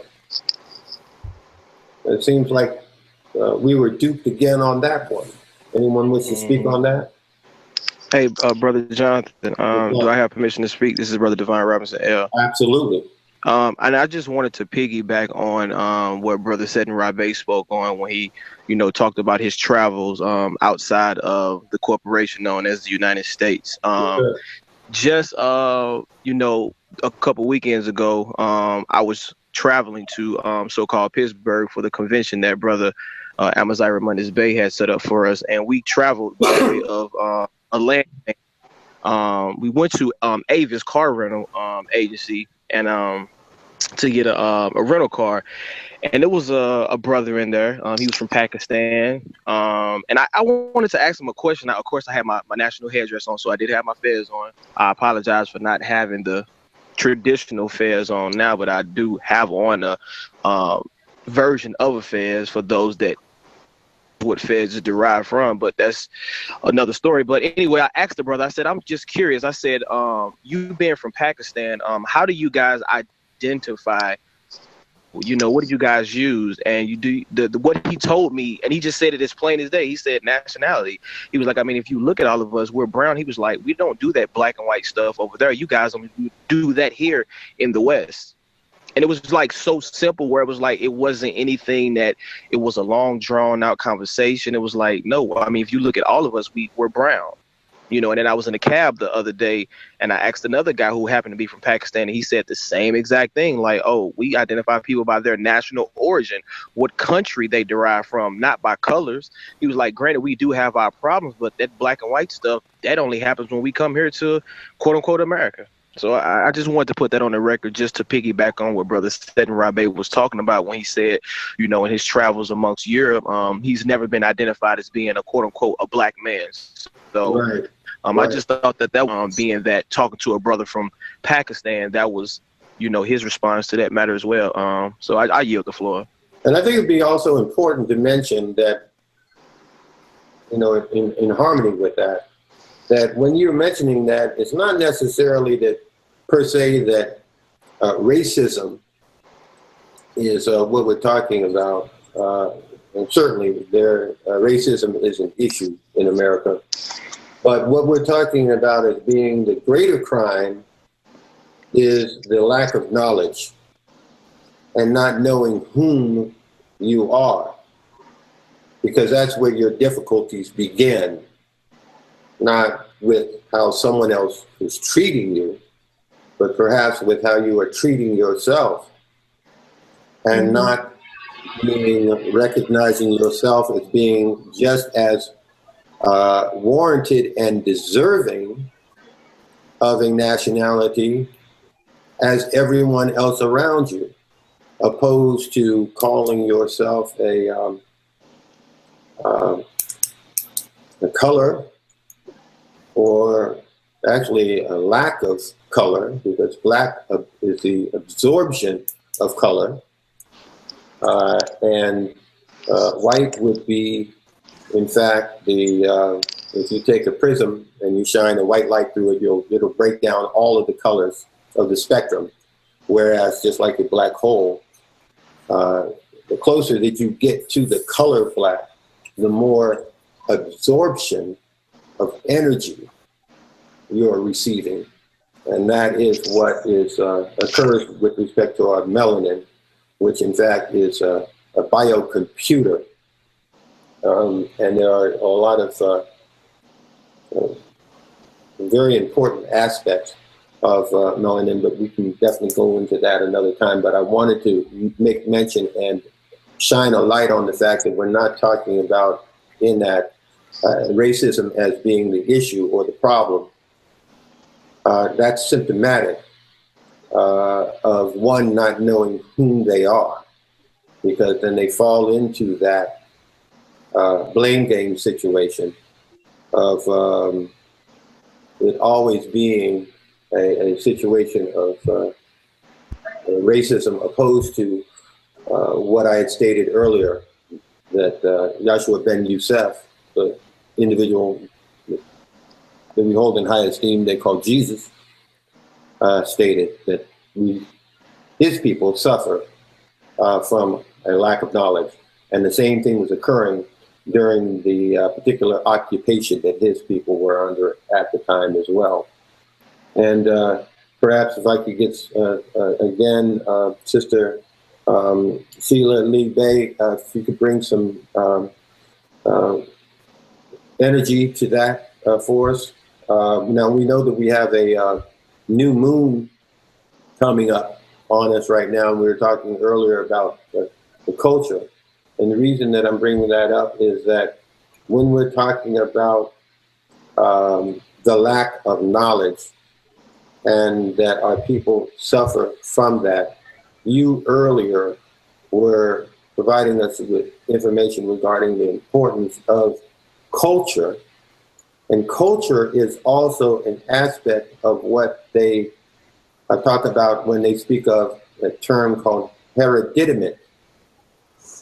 And before we leave this evening, I'd like to also ask if everyone might be able to, at one point or another, assist us in understanding the difference between nationality or nationalizing, as they might say, that administrative process, and that difficulty in people aligning with a clear understanding of naturalizing, which is very different from nationalizing. So first, if we could, Sister, could you give us some importance relative to culturally, relative to that matter of the new moon coming up, and perhaps elaborate for us just a bit further why this lack of knowledge is such great peril to us in these turbulent times. Islam? Can you hear me, sister? Islam, yes, my apology. I didn't take it off mute. I'll take it off. Put my camera back on as well. So I would say that as far as, I'm just looking at the aspects right now. As far as with the new moon, that's starting tomorrow at 2:54 a.m. and it will start off in the sign of Virgo, like at the very end of it, but it'll officially be Libra throughout the day. And that's the energy that relates to more science, in that on the flag is Venus, and Venus is a planet that is the planet that rules Libra. So tomorrow being Friday, which etymologically the days of the week in English are can be traced back to a Germanic tongue, because English is a Germanic tongue. So like Tuesday represents is the day of the Germanic god that is equivalent to Mars for the Roman god. And so Friday is Frigga, that is a Germanic god, and the equivalent is Venus in the Roman culture, which is more evident in Roman or Latin-based languages such as French and Spanish. So Spanish, you hear viernes, and that is more in alignment with Venus. Nonetheless, that is also significant because, again, tomorrow being Friday, in Libra, Sun being in Libra, it brings a lot of energy towards the movement, in the sense that love is the foundation, because Venus is the planet of love. So I think that lately I've been seeing a lot of people who are joining the movement, and they are really running with information into in law, even what they would consider metaphysics, astrology, so many different aspects that all relate back to culture. But if we know the foundation is love, then part of that is loving yourself enough, go out and seek what will be best for you and your community, and loving your community enough to seek out solutions. And that's where you can then be truthful and receive truth, and not come from a place of ego. So sometimes people refute this knowledge because it requires them to kind of like go back to the beginning, or maybe that's how they see it or feel, that all the information they've learned being Black and Black history and Black pride and all of that is kind of like being knocked down. And if they've built their whole life off of that, then it can be very frustrating for some people. But I like how in the beginning it was stated that the opposite of love is terror or fear. And part of what people do when they are in fear is they result to being influenced by their ego. So the opposite of Venus will be Mars as far as what the energies represent, because Venus is balance and love and honor. It represents Ma'at and Venus are have equivalent energies. They represent the same thing. Just Ma'at being the Kemetic representation of what Venus is in the Roman religion. And so Mars is the opposite in that it is war, it is defense, and it is ego. The Libra is more, they're more diplomatic. And so if we don't take advantage of this energy and really kind of learn that we need to focus on ourselves and loving one another, then we're be stuck more on the ego and selfishness, angry side and the pride side. And I think a lot of people who are trying to knock down what we have been teaching, that's where they're coming from, because they don't honestly want to see us come into our rightful culture. So I would really take tomorrow to, I guess, kind of manifest and plant that seed with anybody who you come in contact with when you talk about the culture, when you talk about the movement, rather, emphasize the principles as well, because I think some Moors have gotten away from that. And I think that it is definitely, even if their information is correct, I think that it doesn't come across genuine because, again, love is not there. So that's one thing I would have to say. I just want to actually kind of go back to something you said earlier. Yes. About like education in schools, because I know that Noble Drew Ali said that we needed to have our own press. We needed to change the literature that was out there. And, each temple was supposed to have a school. So I don't really know about any Moorish schools that are associated with temples. I'm not going to say that it doesn't exist. I just don't particularly know about them. Right. And, that alone puts them in violation. And that's something I really would like to see Moors kind of come together on, because if we say that we love the children, like, these are the things that we need to work on. And school, every day I think about how they are being groomed for staying in an inferior status. I mean, everything is very evident, from what they're fed to the curriculum to, how they are socialized. All those things we're just kind of breeding the same thing over and over until we take them out of these schools and we're able to really educate them on truth. So, and that would include astrology. And as an educator yourself, because you as a teacher and an educator, I wanted to interject so that I could clear up something for the education of the people that I said earlier also. And that is that by no means was I suggesting that the Middle Passage did not occur in any way.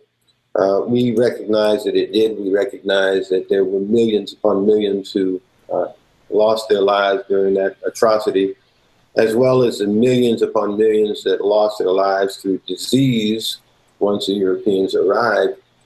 So we're not suggesting that in my explanation of us being Aboriginal and Indigenous, as that there were as many of us here as there were, in fact, in the landmass we now call Africa.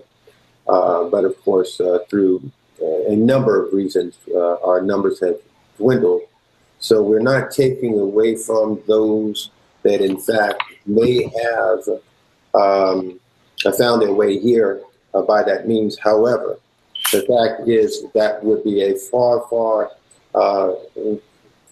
lesser number than those that were basically misplaced, placed into bondage, let's say in New York, and then taken down to an area in North Carolina, South Carolina, to the slave blocks there, to an area or region that they were unfamiliar with the tribal language as well as the terrain. And we're all familiar with the Underground Railroad and the rest of that, and how we utilize the astrological maps in order to find our way out of those southern regions. Also wanted to, with you mentioning about the schools, which is so very important, and that they are supposed to be existing in the temples. We have an understanding that there's an extreme scholar, probably an individual that probably understands the U.S. Constitution Republic better than perhaps anyone on this planet. He was an educator, a professor, as well as the editor of the prestigious Law Journal. And that individual very stealthily, if I might say almost as a committee of one, maneuvered himself in a position to become a head of the corporation, and who we identify as President Obama, who signed the UN Rights of Indigenous People, which also clarify for us the importance and the right that we do not need to amalgamate, nor should we any longer feel as if we do not have a right to further our culture and also be supported by those who have ratified that agreement, which is the United States government. So this, of course, is an entity which is a democracy, not the republic, for, as they say, for which it stands, one nation under God. It is a completely different regime, which in fact came into being underneath a following of a bankruptcy which occurred. But the reason for me mentioning that and coming in there was that it was so important how you were speaking about a need for teaching our youth from kindergarten up about their culture, and to not miss the opportunity to suggest that individuals go out and look at the United Nations Rights of Indigenous People, that ratified charter, which they can also find by way of the State Department, and recognize that within it, it speaks about the importance of us being allowed, in fact, to reanimate our understanding of our culture. And that can be by way of online education, but of course, most certainly, what you're speaking of, the actual physical brick and mortar schools, which are so important also. I yield the floor on that, Sister, so if you could continue. Islam? Islam. Yes, I agree. Let me turn my camera back on. Yes, I agree, particularly regarding the online schools. I think you can gather Moors throughout the nation who are experts in their various fields, and they can facilitate learning for a great number of people. So I think it's definitely an avenue that not only is beneficial to what we want to do, but it's also kind of becoming a trend amongst educators. And there's a lot of companies that are doing that, going that direction. I think another aspect of, the vision that I have for educating young people is that, we we would have we would have schools in different places, but we would have a curriculum that is replicated throughout all those different places. So part of that might be, you're learning to grow food, and you're learning about plants, and you're learning, it's also science class, right? So it's science, but it's practical. And it's something that while they could learn the science aspect online, they need their hands in the soil. And so and they need to experience actually growing something. So that's one of the, motivations to having a brick and mortar as well. And then a lot of that has to do with two things, having set curriculum and people just sitting down and writing that out so we can be organized and systematic. And the second aspect will be being able to have the finance to get the brick and mortar, or to build the websites, or to have the different technologies necessary to facilitate the learning. And so, there are in fact mechanisms as we speak right now coming into fruition with respect to that occurring, just to identify, but it's not something that has been brought into the public mainstream, but I assure you it is factually, in fact, in play. So continue, sister. Well, one thing that I know I can personally work on is curriculum. And I know that at the root of all instruction, regardless of what knowledge you're providing to young people, the commonality is etymology. And so I work at a school now that they somewhat comprehend that concept. It's a school what is etymology? Oh, sorry. Etymology is the study of the true meaning of words, and that the two parts of the word are etym, from the Greek etymon, which means true or truest sense, and ology is the study of, and in particular, it refers to words regarding something. So like biology is words regarding life, and it's a study of living organisms. So you're talking about going back, etymology would then be the primal, true base meaning of the term. Absolutely. And so you're studying the base or the root meaning of, and the primal meaning of a word, but you're also studying how it's changed over time. The primal meaning will be the denotation, and the way that it's changed over time will be the connotation. And words don't change just by happenstance. Most often than not, there's some kind of political motivation. Words may change based off of status, elevated or lowered status of a particular job or role in society. And so words are really telling of the culture and how culture has been hidden. And studying etymology elucidates that. So again, if we're talking about providing truth, and etymology, part of that word means the truest meaning of words. It just has to be a part of everybody's instruction. So, that's something I'm working on. I have a book I'm working on, and I would like that to, again, be the spark to us being able to educate our children in a unified manner. Islam. Excellent. Islam. And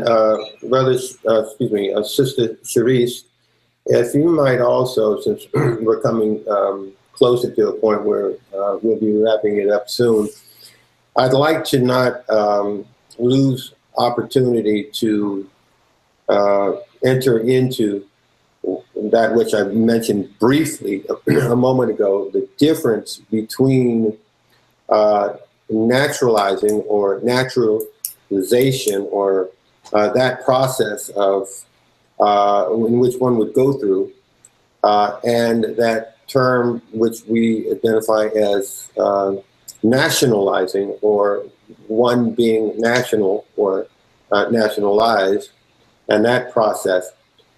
Could you, for us, give a Reader's Digest encapsulated version, brief synopsis of what, in fact, that means to you? What is naturalized versus naturalized? From?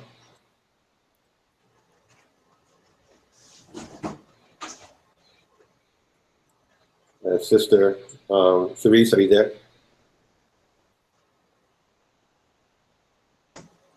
Okay, I'm not picking her up.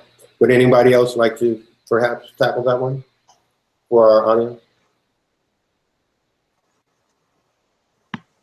Islam, if nobody will, I will. Islam. All right. Let's Islam. Let's talk about what naturalization is. Again, I'll go to Henry Campbell's Black's Law, and I'll read the definition. Naturalize: to confer citizenship upon an alien.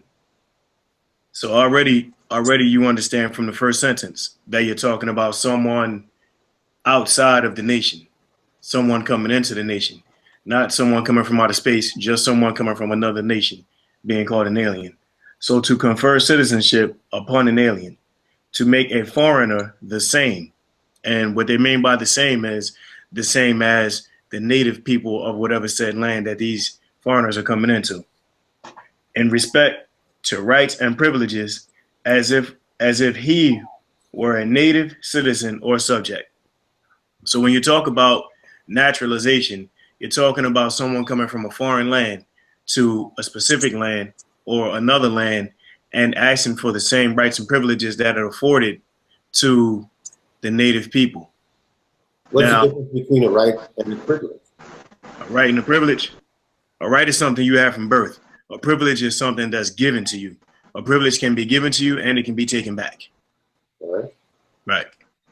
So when you're talking about someone being naturalized, you have to come from a foreign place to a specific place to be naturalized. So you have a few temples here and they're saying, all right, you have to be naturalized in order to get nationalized. Now let's keep in mind, when that naturalization process takes place, you have to declare allegiance to the place to where you're coming, and you have to give up your nationality. You have to let that go. So if you're coming from France, and coming to be a corporate U.S. citizen, you have to give up that French nationality to be naturalized and to become a U.S. citizen. Now, if we're born Moors, if we are descendants of the ancient Moabites, if that is who we are, in fact, that is who we are, and we know that's who we are, why would we give up our Moorish nationality to be naturalized into whatever society to become nationalized all over again? Right. So you're saying that being indigenous and aboriginal, we are American. And by that fact alone, there would be no need for us to be, as you stated, bestowed with the right or nor authorized by another entity that we would consider as a governance to allow for us to be that which we already are. Is that what you're saying, brother? Plain and simple. It's cut and dry. Islam? Islam. My apologies, family.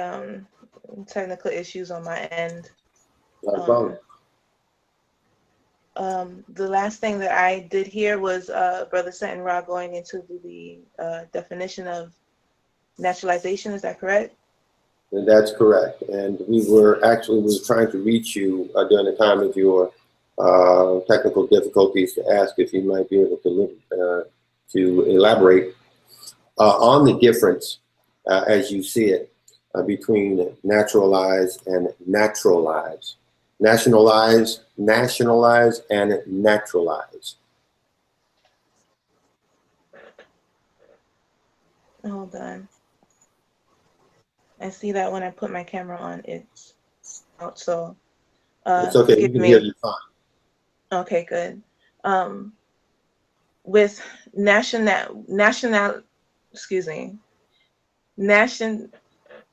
can't even get the word out. Nationalization. is what the prophet was instructing us to do. And what that encompasses is one, showing their allegiance to their nation. Your nation, as we've repeatedly gone through this discussion, is through your mother. That's your nativity, your bloodline. It's not something that can change or pass away. You are who you are, and what dictates that is who your mother is. We are of the ancient Moabites. We are contemporarily known as Moors, although the whole wording of that is Al-Moroccan. You know, so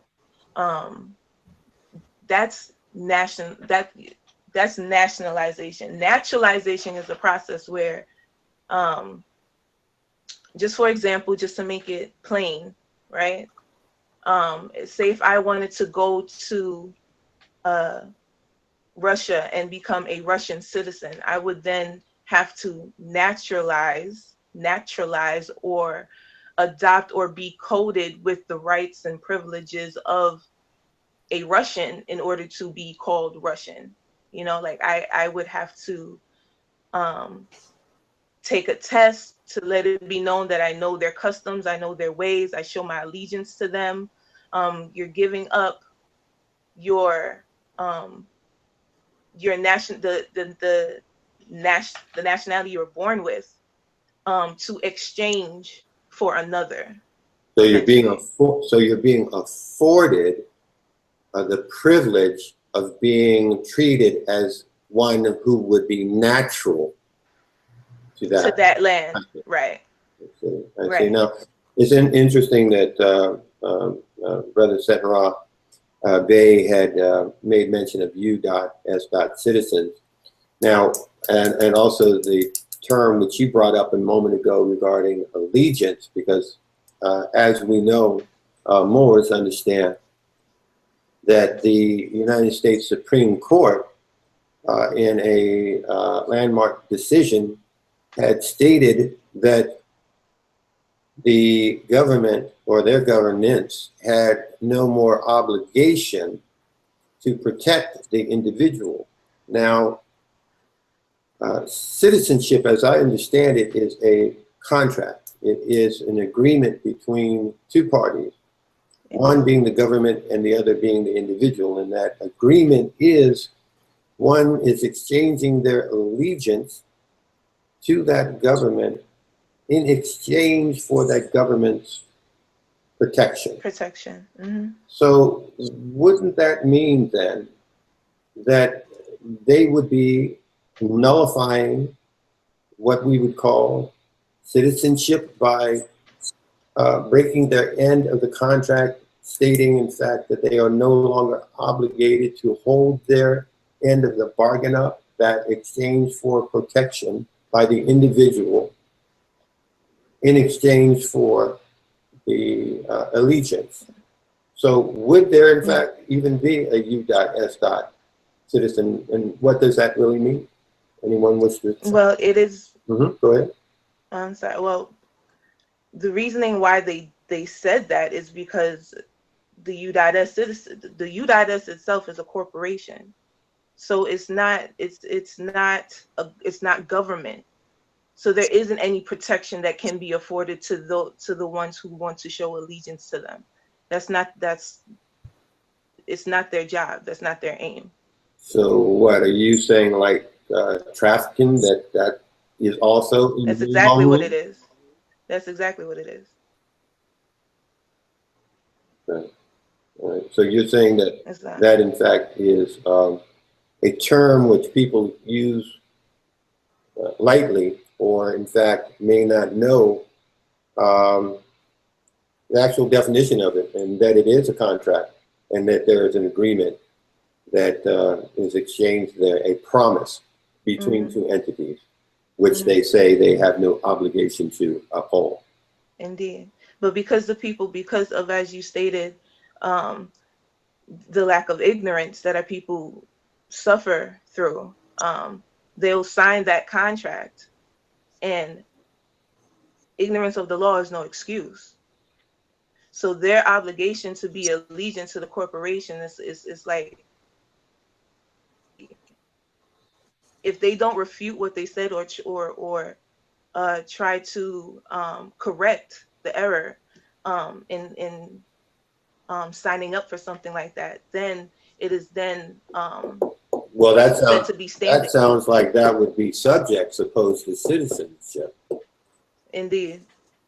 That they're subjected to the will and direction of that entity, and that the contractual aspect of citizenry really doesn't seem to be coming into play there if they are, in fact, just relegated to the position as subjects to be commanded at will. Indeed. But they must, it really comes down to one understanding their status and jurisdiction as well. Once you master those two, then you're able to know who is who, what is what. You know, in regards to dealing with this de facto corporation, this de facto government, operating as though they're authority on our land, our people really need to understand themselves so that they're able to then check them, because the fact of the matter is the seats that they're operating, those are our seats. We're supposed to be the one, we as Moors, I'm speaking, nationals, the American nationals. What the government is doing, we're supposed to be the ones doing that for our people. But because we're in a state of ignorance, overall, you know, for the most part, because there are, I won't say, you know, I don't want to be general, because there are enlightened ones out there. Right. But overall, you know, for the most part, there's this ignorance that is allowing an acquiescence to occur for the modern European to be where he is now, directing our people the way that they are as sheeple, you know. Yeah. Well, I would guess also that given reality and the situation of what the conditions are in this country right now, that even as we were to arise into an able position to actually be active in that process of uplifting fallen humanity, that whomever would be in the position of, let's just call it the position of power, because we know that power does not give itself up freely. And we are not revolutionaries, we are evolutionaries. And in that context, we also understand the importance of diplomacy and establishing favorable relationships with those that are, in fact, conducting the affairs of humanity on this planet. And that there will come a time when equity is going to come into play universally across the globe. And I would venture to believe that if, in fact, or when that occurs, that we'll also be in a position to be creating the type of better union, per se, with whomever it may be that is representing whatever other entities might exist. Because if we look at currently the Great Seal, from what I know of it, there are two sides. One which has an eagle that we often see at the State of the Union, alongside the symbol of the fascist bundle. But we also see, which is relative to the democracy, and we understand, we've clarified that, but we also know that the other side of that seal is, in fact, our Moorish side. And we also understand by looking at the seal that originally, as one would read it, that would be considered the dominant portion, whereas, and I'll call it the heads of the coin, whereas the eagle side would be considered the tails side, or the reverse, the aliverse and reverse. right, the subservient side. So with that, and under whatever conditions that it might be, there would still need to, of course, be established reasonable dialogues, as well as temperance, amity, cooperation that would be afforded the respect of all individuals involved with that particular transition in whatever manner and means by which it might come. Before I closed up on this session, I wanted to thank everyone for their participation, but before we stopped, I wanted to take opportunity to ask of all of our panelists and anyone who might be on board to please let us know if there's an important issue that we may not have touched upon, or something that you would recognize as it being important that we take this opportunity to recognize before we go off the air. Islam. Go ahead, brother Devon. I see you finna jump in. Go ahead, brother. I can wait, brother. It's all good. Islam. Oh no, y'all can go ahead. I just had to turn my camera on, but no, you can go ahead. You got the floor. The floor is yours. Islam. So, were there any other subjects or topics that anyone would like to share or bring table at this point in time before we get back to wrap things up for this evening? Islam. Go ahead, sister. I'm sorry. Oh, I appreciate you. I just wanted to touch on something that Sister Sela was speaking about as far as education, and what I've observed is I suppose the essential education that is missing is astrology, astrologics, really, agriculture, and civics.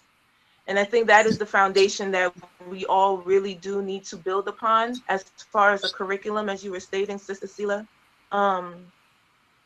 I know that when it comes to agriculture and what our ancestors laid down as a blueprint, for us to be able to understand the stars as above, so below, that concept is very real and still true and prominent today. And our people do need to have a very clear understanding of why that is. It's not spookism. It's not, you can call it a cult, but all a cult means is a hidden culture, because cult is shorthand for culture, So when it comes to really understanding your hidden culture,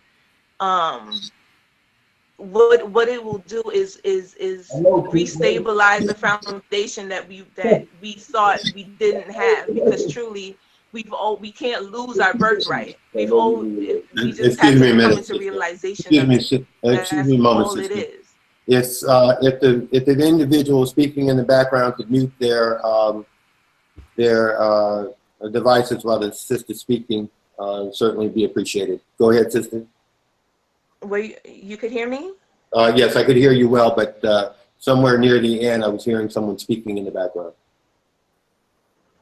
Okay, well, I was just stating, just to reiterate what a cult is. A cult is just a hidden culture. So when you start getting into studies, and one of the things that make me laugh, when I show things to people, certain things to people, is the Baphomet. They'll get scared, not understanding. The Baphomet is the Baphomet. The Baphomet is a pictograph that basically explains or shows the dual nature of us, essentially, because we ourselves represent the Baphomet. Is that looks like a goat head? Capricorn. Yes, Okay. you know, and he has one Yeah. hand holding up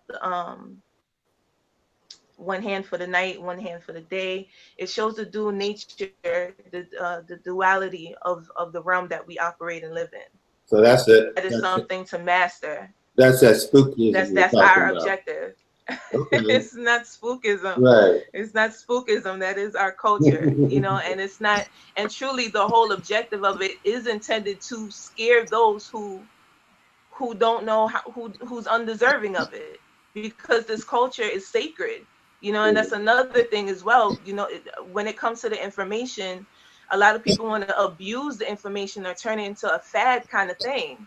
Mm-hmm. And that's not, you know, that's not the case. This is all the reason why um the ancient priesthood, when they were once credible, um they selected their initiate. So it Mm-hmm. wasn't like an open casting call kind of thing. They saw you in the community, they saw the work that you did, and they will call out to you to come in so that they can show you different degrees and build you up, you know, because they understood how, you know, people can take power and abuse it. Our ancestors understood this. So you're You know? actually going all the way back to the time before the Ptolemaic era, before Ptolemy and the rise of the Christian. Far before Ptolemy. Okay, all right. Far before Ptolemy, yes, and that's a whole other story.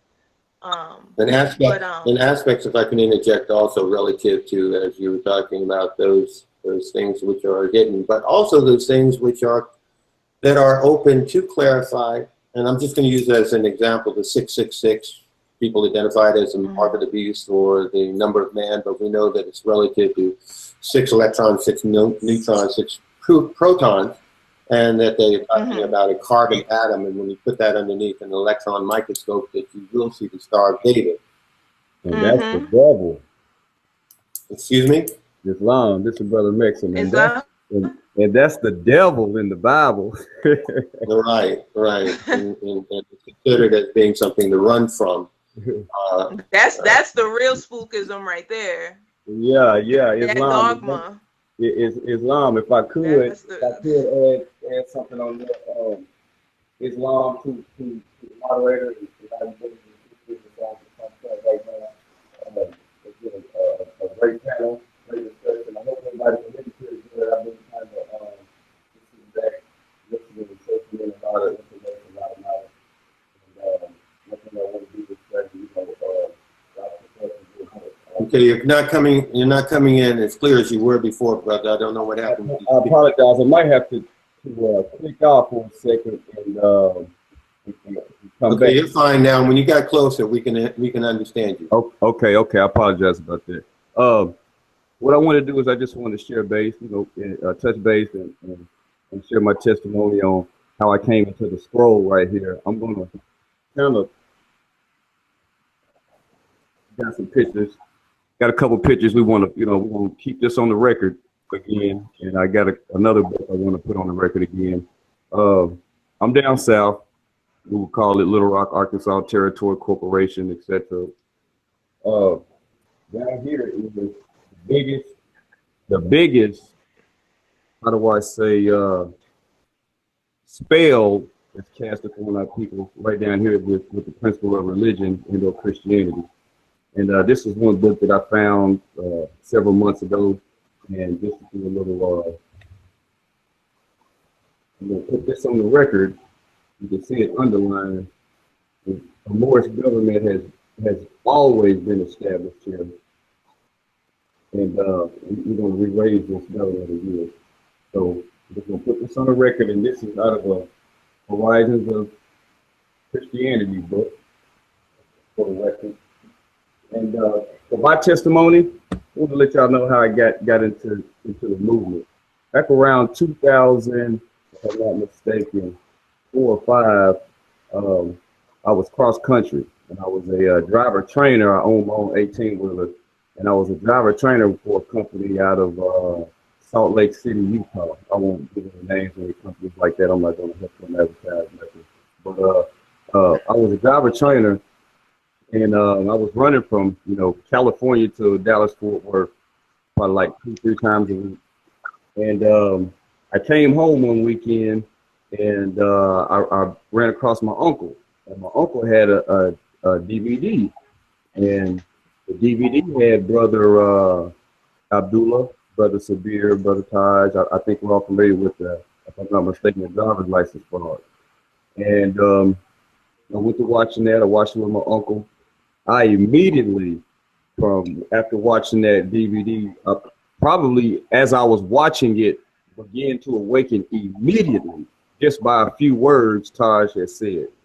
So to make a long story short, I after gaining that DVD from my uncle, my whole life changed. Everything changed.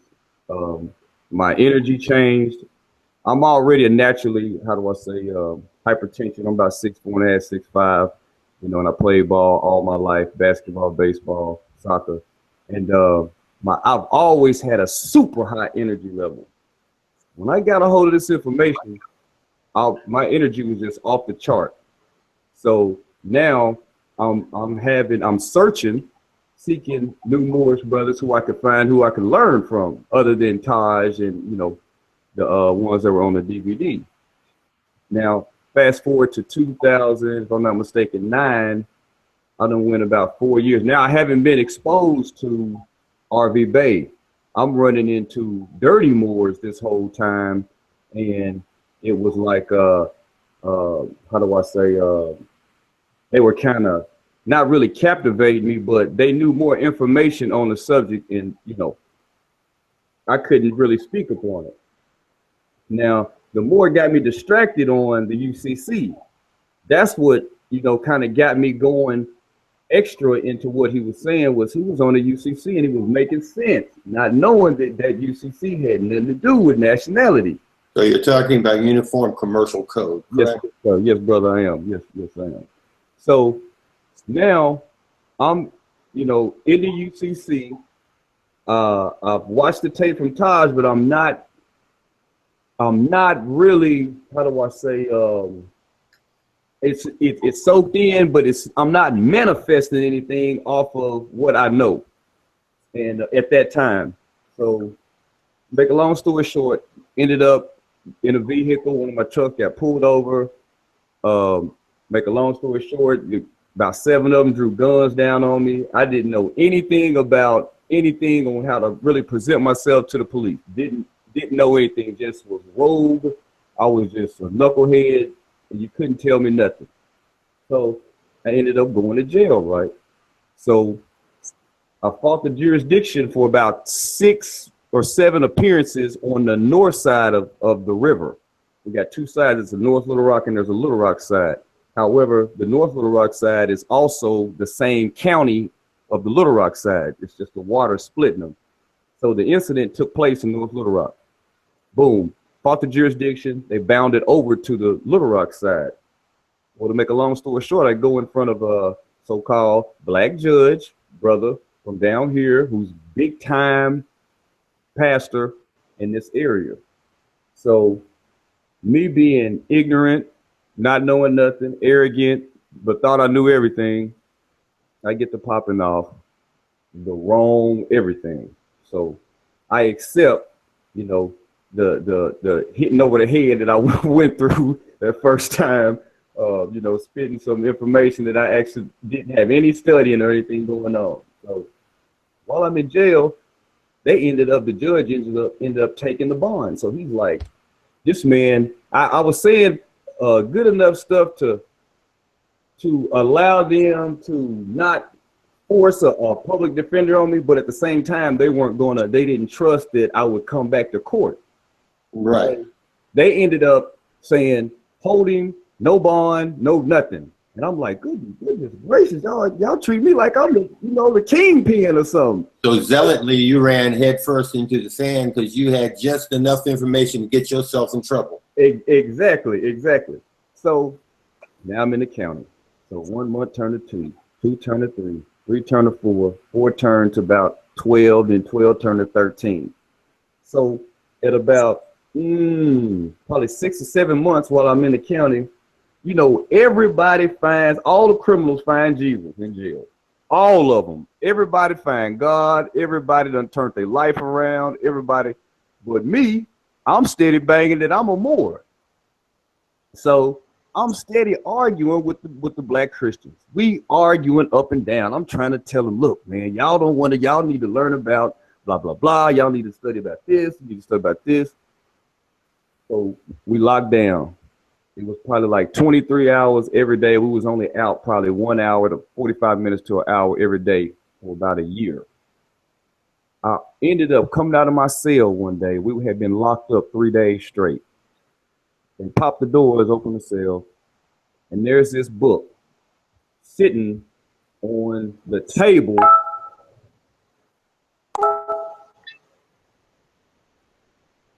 Just like this. But it was just laying there on the table. So what I did, I immediately started reading it. So I'm going all through the Bible. Started on the first page, went through it, even the torn pages, just, fold them down flat and read them. Went through it, got towards the back, and all of a sudden you can see right here on my profile picture, you see Christian, Armenian, Jews, Mohammedans, and Moors. So when I come across this in the back of the Bible, I lose it.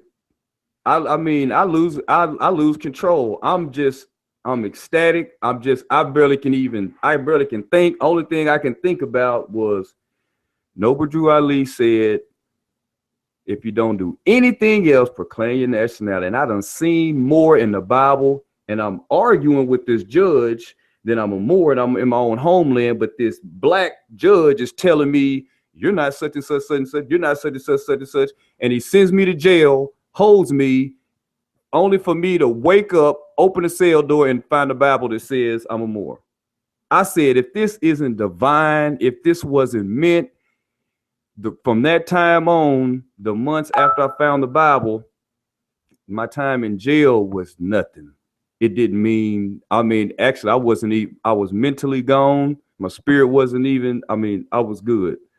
So make a long story short, fast forward to today, I've had this Bible for, several years. And if it wasn't for the fact of the preacher telling me that I wasn't and holding me in the jail, I probably wouldn't even come across this Bible. So it's there's some good things that can come out of some of the worst things ever. And if I had it all over to do again, I would do it the exact same way. If I had to go to jail to find this Bible, it's nothing. It's nothing at all, because this Bible just solidified everything Cujo, Taj, Sabir, everything they have been saying, Toriano, Washango L, Anani, the sisters, Rasmarat, everything these sisters been saying, and almost I just seen it in the Bible. And I'm one of the ones, or I used to be one of the ones that used to go so hard on Christians, on not believing any of the falsehood in it. So now I done found a Bible that says I'm a Moor. Now, question in my head is, everything in it a lie? Because this ain't a lie. So, but that's another discussion. But my thing is now, growing up down in the South, I grew up in the church. Pretty much all of us did. Our grandmothers carried us back and forth to church. I remember, everything. Baptist, we did the Catholic thing for a while. Baptist, Southern Baptist, Second Baptist, AM&E, we everything. But never was told and never seen a Bible that said we were Moors. Well, they speak of, and you hear people very often throw around the term that this nation was founded on Christianity, where in fact the so-called, what was identified as the founding fathers, are what they call as deists, and as members of their organization, which I'm not talking about the Christian Church. I'm talking about the order of their Masonic brotherhood, which, by the way, the Civil War was in fact a war between two warring lodge factions, and in fact had nothing to do with to any real extent, other than perhaps the economic aspect of the profitability of us whom were enslaved, were enriching the South. But yes, just to state for those that are listening in there, it's always important not to throw the baby out with the bathwater. There are all types of books of wisdom, and as we study more and come into understanding that these scriptures that we find were in fact scriptures that are much older than even, of course, the book from which King James, his version, arrived, which was, of course, from his mother's bishop's Bible. And that we know that in those revisions and versions that certain things were taken out as well as manipulated. And we also recognize that that's why they call it a version. You can see in the Bibliotelia Bible that they hold in high esteem a man they call Enoch, but yet they take the book of Enoch out of the Bible. So there are a lot of strange things as to what became canon and what became apocrypha. So, but it sounds to me as if, be he on the bench or be he on the pulpit, he was still trying to pull you in the pit. But even by doing so, you were able to see the light. I wanted to share something. I want to share something with y'all. You know, since I go through the Bible and I'm down south again to continue on with my story, one it's kind of funny, and I know it may seem kind of bad, but if you go to Job chapter 30, verse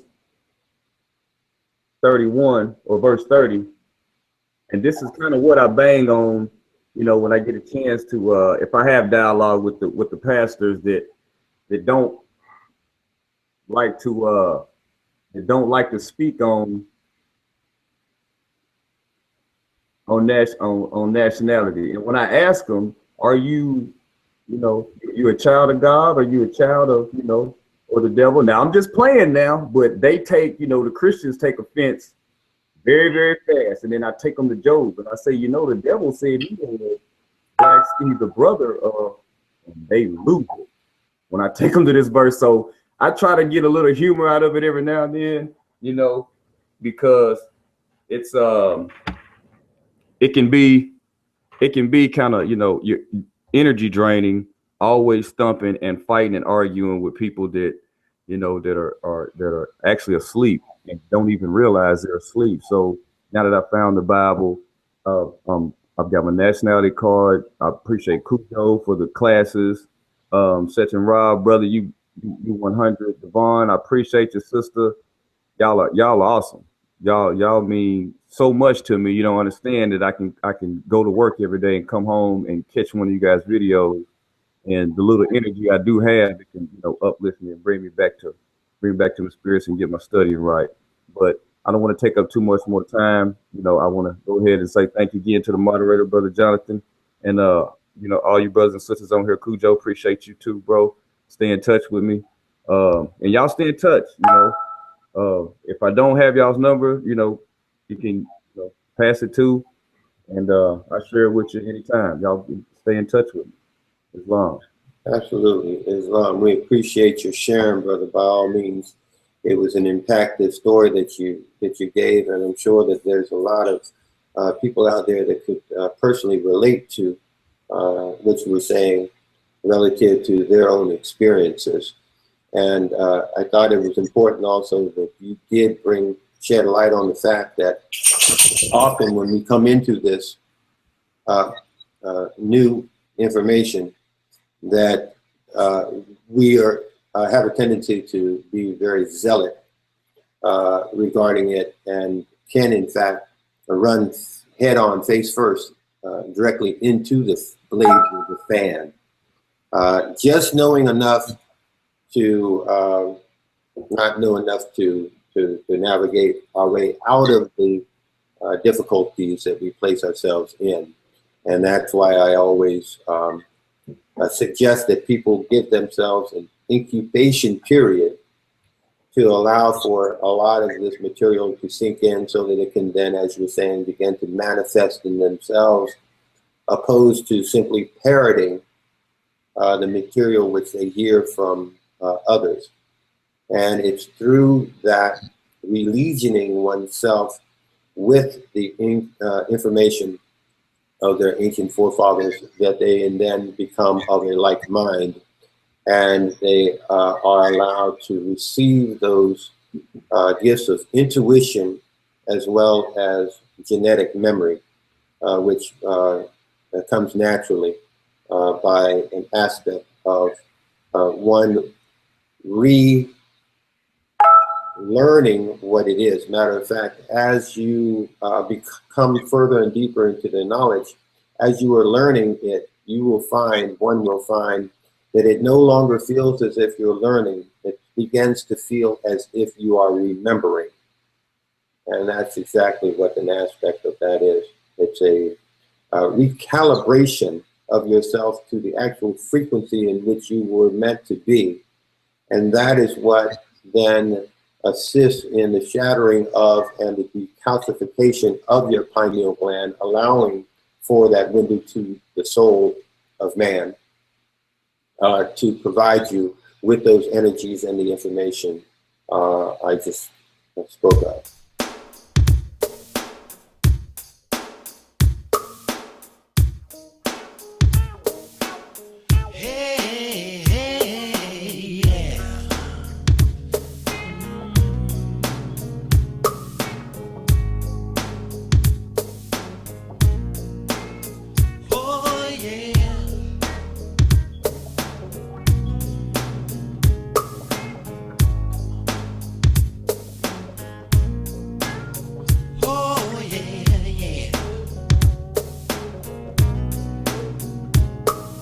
This is not to be construed to be as legal advice of any kind.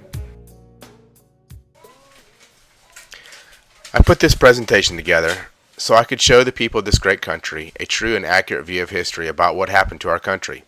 The facts I'm going to show you are not Republic or Democratic in nature. There are documents from the Library of Congress, state archives, Supreme Court, Senate, and congressional records and reports. Anyone can go get a certified copy of any of these documents for your own research.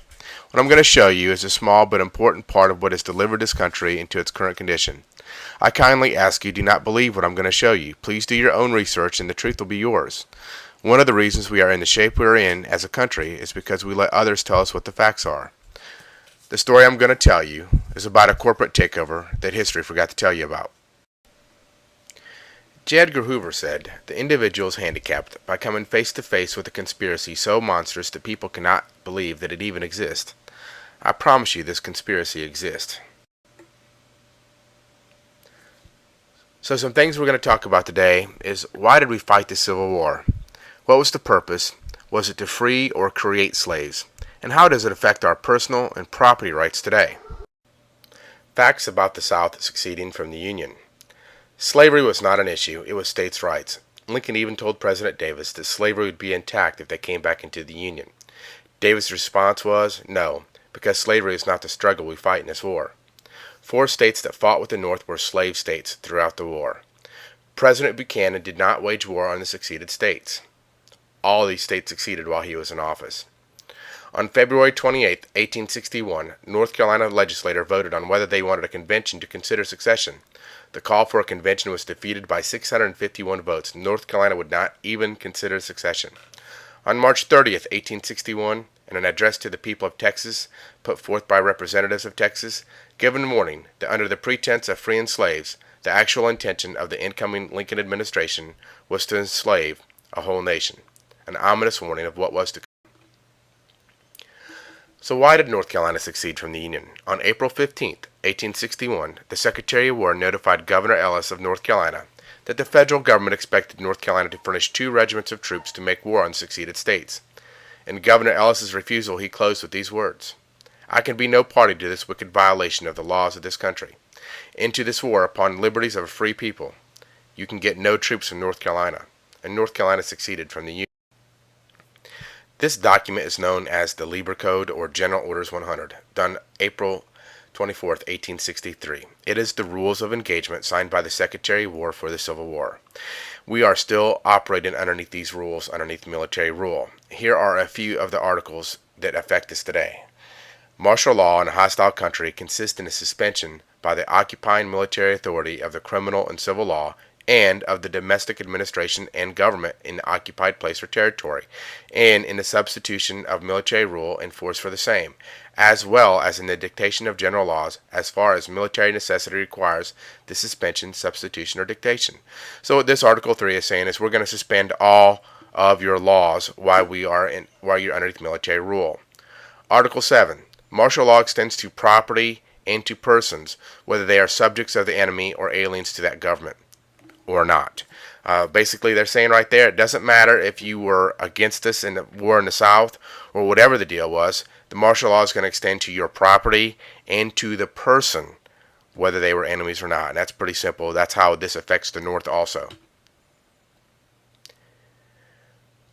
Article 26. Commanding generals may cause the magistrates and civil officers of the hostile country to take an oath of temporary allegiance or an oath of fidelity to their own victorious government or rulers, and they may expel everyone who declines to do so. Article 31. A victorious army appropriates or seizes all public money, seizes all public movable property until further direction by its government, and sequesters for its own benefit or that of its government all revenues of real property belonging to the hostile government or nation. Title to such real property remains in abeyance or suspended during military occupation, and until the conquest is made complete. And the last one we're going to talk about is Article 32. The commander of the army must leave it to the ultimate treaty of peace to settle the permanency of this change. There has never been a treaty of peace ending the Civil War, and we're still under these rules. You own no property. Article 31 still applies to you today. Article 26 that we're going to talk about shows where they forced several governors and legislators out of office 3 years after the war was over because they didn't want to go underneath military rule. They wanted to stay underneath constitutional rule where the states were the sovereign. This document is from the nps.gov website, National Park Service. And the question here is, where was the treaty signed? And they're talking about the Treaty of Peace to ending the Civil War. And their answer is, there was no treaty signed to end the Civil War. This document is titled Contracts Payable in Gold, known as Senate Report 43 or Senate Resolution 62. It was done in 1933, 60 years after the Lieber Code or General Orders 100 was written. The discussion on the floor here is we have 3 types of money: paper that represents gold, gold and silver, the actual physical substance, and we have fiat currency, which is worthless paper, which we use today. The comment here is that I have highlighted in yellow says the ultimate ownership of all property is in the state. Individual so-called ownership is only by virtue of government, i.e. law, amounting to mere user, and must be in accordance with the law and subordinate to the necessities of the state. If you look at your deed, it says you're a tenant. Look up the definition of what a tenant is. You're a renter. So basically what happened, or what this proves, one of the ways, is that you own no property. You pay mortgages on property that you own. You pay property taxes on property that you don't own. Your car you don't own. You own nothing. And when they say the ultimate ownership of all properties in the state, they mean that. That's how they can seize your property anytime they want to. It's really theirs and you're just using it. Fourth Amendment of the Constitution, ratified in 1791, says the right of the people to be secure in their persons, houses, papers, and effects against unreasonable searches and seizures shall not be violated. Clearly, they took everybody's property in 1863, and this includes the North, the population of the North, and they did not notify anybody that this happened. They're very patient. So everything was settled after the war, right? What happened? In 1865, North Carolina was admitted back into the Union as the 12th state. December 4th, 1865, North Carolina even ratified a new 13th Amendment, proving the state was back into the Union. The old 13th Amendment, that was ratified in 1819, was removed from the history books in the Constitution, unlawfully, of course. It said, if any citizen of the United States shall accept, claim, receive, or retain any title of nobility or honor, such person shall cease to be a citizen of the United States and shall be incapable of holding any office or trust, profit under them or either of them. An example here is Esquire. Let's look at the original archive certified copy of the 13th Amendment. Came from the Texas State Library in 2009. And this is actually a certified copy of Virginia's Constitution along with the Constitution of the United States. And on this page right here you can see Article 13, which says exactly what I just read you. So, let's look at what an esquire is, which is an attorney. Bouvier's Law Dictionary, 1856. Esquire, a title applied by courtesy to officers of almost every description, to members of the bar, and to others. Okay? It is a title next above that of a gentleman and below a knight. Now, most of you don't really understand this because we just weren't taught it properly in school, but there are no titles in this country because everybody was a king. That's what a sovereign is. We were kings on the land. Only law could rule man, not man. That's why our Constitution, our founding fathers set up our Constitution, set up a republic. Let's go down here to 4. Esquires, by virtue of their office as justices of the peace and others who bear an office of trust under the crown. Now, you guys, I'm just going to go into this a little bit. You're going to need to do your own research and see why are we still under the crown. I'll show you some evidence of that, but really, this alone could take a week. But just understand, an attorney, whether they know it or not, having the title Esquire is an agent for the crown. But North Carolina, along with other states, refused to ratify the 14th Amendment. Why? That's the one that says we're all U.S. citizens. What's wrong with that? March 2nd, 1867. Faced with ratification failure, Congress passed over President Johnson's vetoes 3 Reconstruction Acts from March 2nd, 1867 to July 19th, 1867, declaring the Southern state governments to be illegal. Following are excerpts from President Johnson's veto message to Congress regarding its first Reconstruction Act. The military is being used to coerce the people into adopting principles and measures that they are opposed to, in which they have an undeniable right to exercise their own judgment. The bill is without precedent and without authority, in palpable conflict with the Constitution, and utterly destructive to those principles of liberty and humanity for which our ancestors on both sides of the Atlantic have shed so much blood and expended so much treasure. The purpose and object of this bill is to change the entire structure and character of the states' governments, and to compel them by force to the adoption of organic laws and regulations, which they are unwilling to accept if left to themselves. If they do not form a constitution with prescribed articles in it, and afterwards elect a legislator which will act upon certain measures in a prescribed way through subjugation, neither blacks nor whites can be relieved from the slavery which the bill imposes upon them. So what President Johnson is telling you, that this 14th Amendment bill was going to make both blacks and whites slaves. Pretty strong language. What other evidence do we have of that? So the constitutionality of the 14th Amendment and the Reconstruction Acts went before the Supreme Court on 4 different occasions. First time, the court dismissed on technical ground that the court had no jurisdiction of a bill to enjoin the president in the performance of his duties. They couldn't make him do his job. Second time, the court declined jurisdiction by holding that the case concerned purely political matters instead of personal and property rights, which at one time was the only way you could get a case in front of a court if there was an injured party, a real injured party, and there was that gave him standing.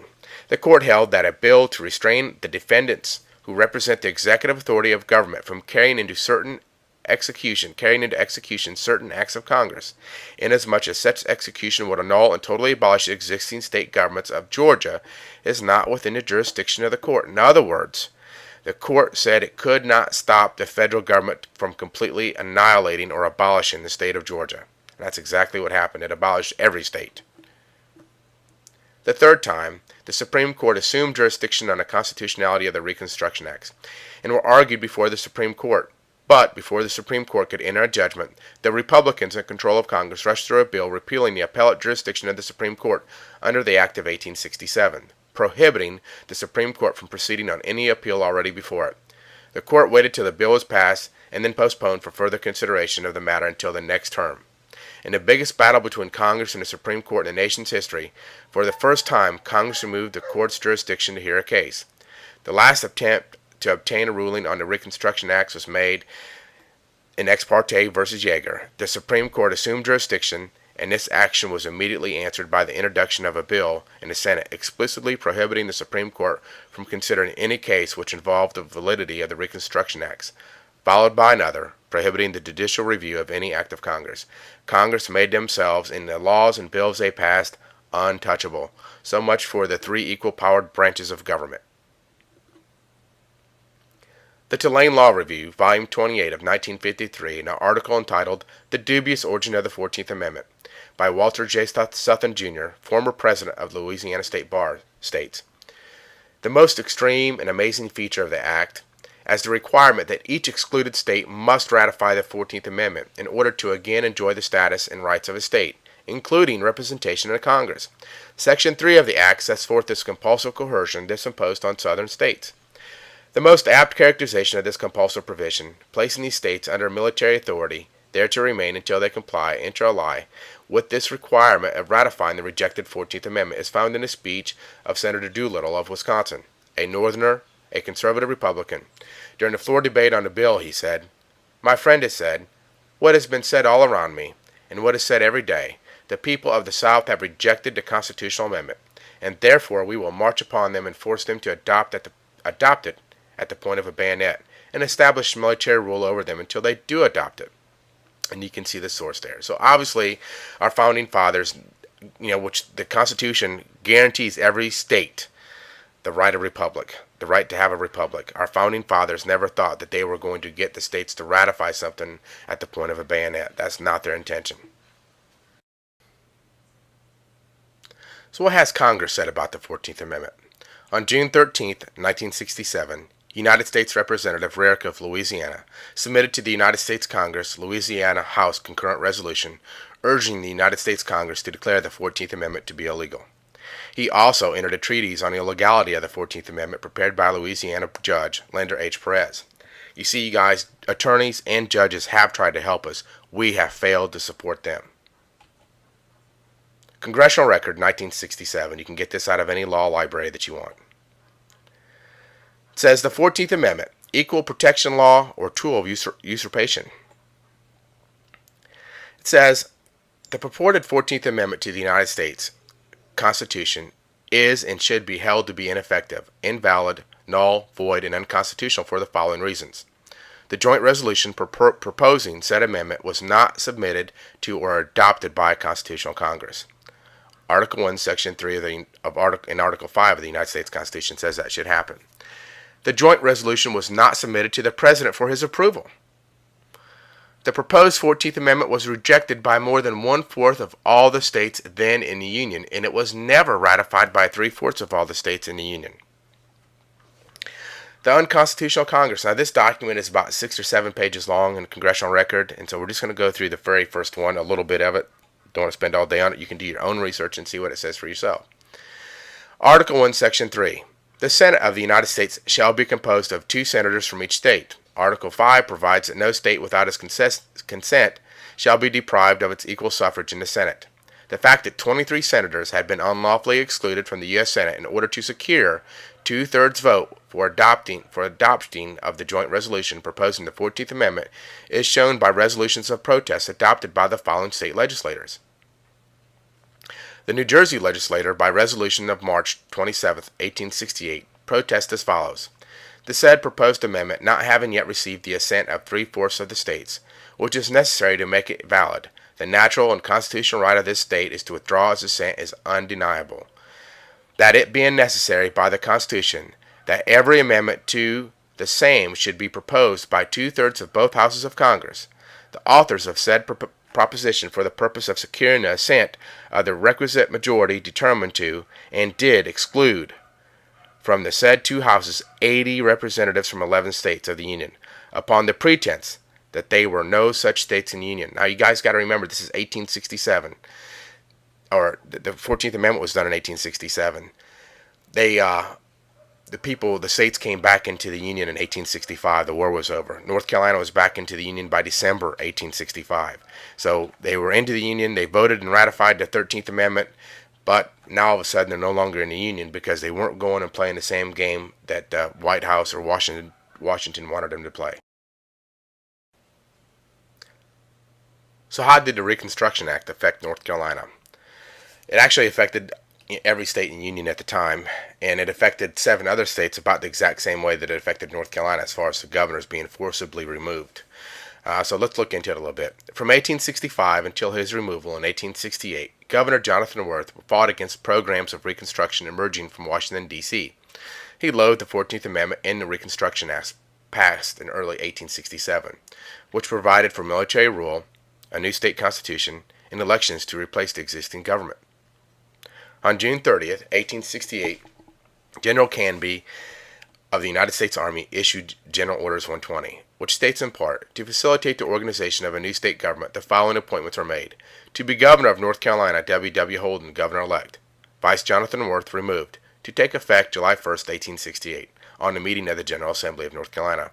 Now remember in the Lieber Code where it says that if you don't want to take an oath to our new government, we can take you out of office, and that's exactly what they've done.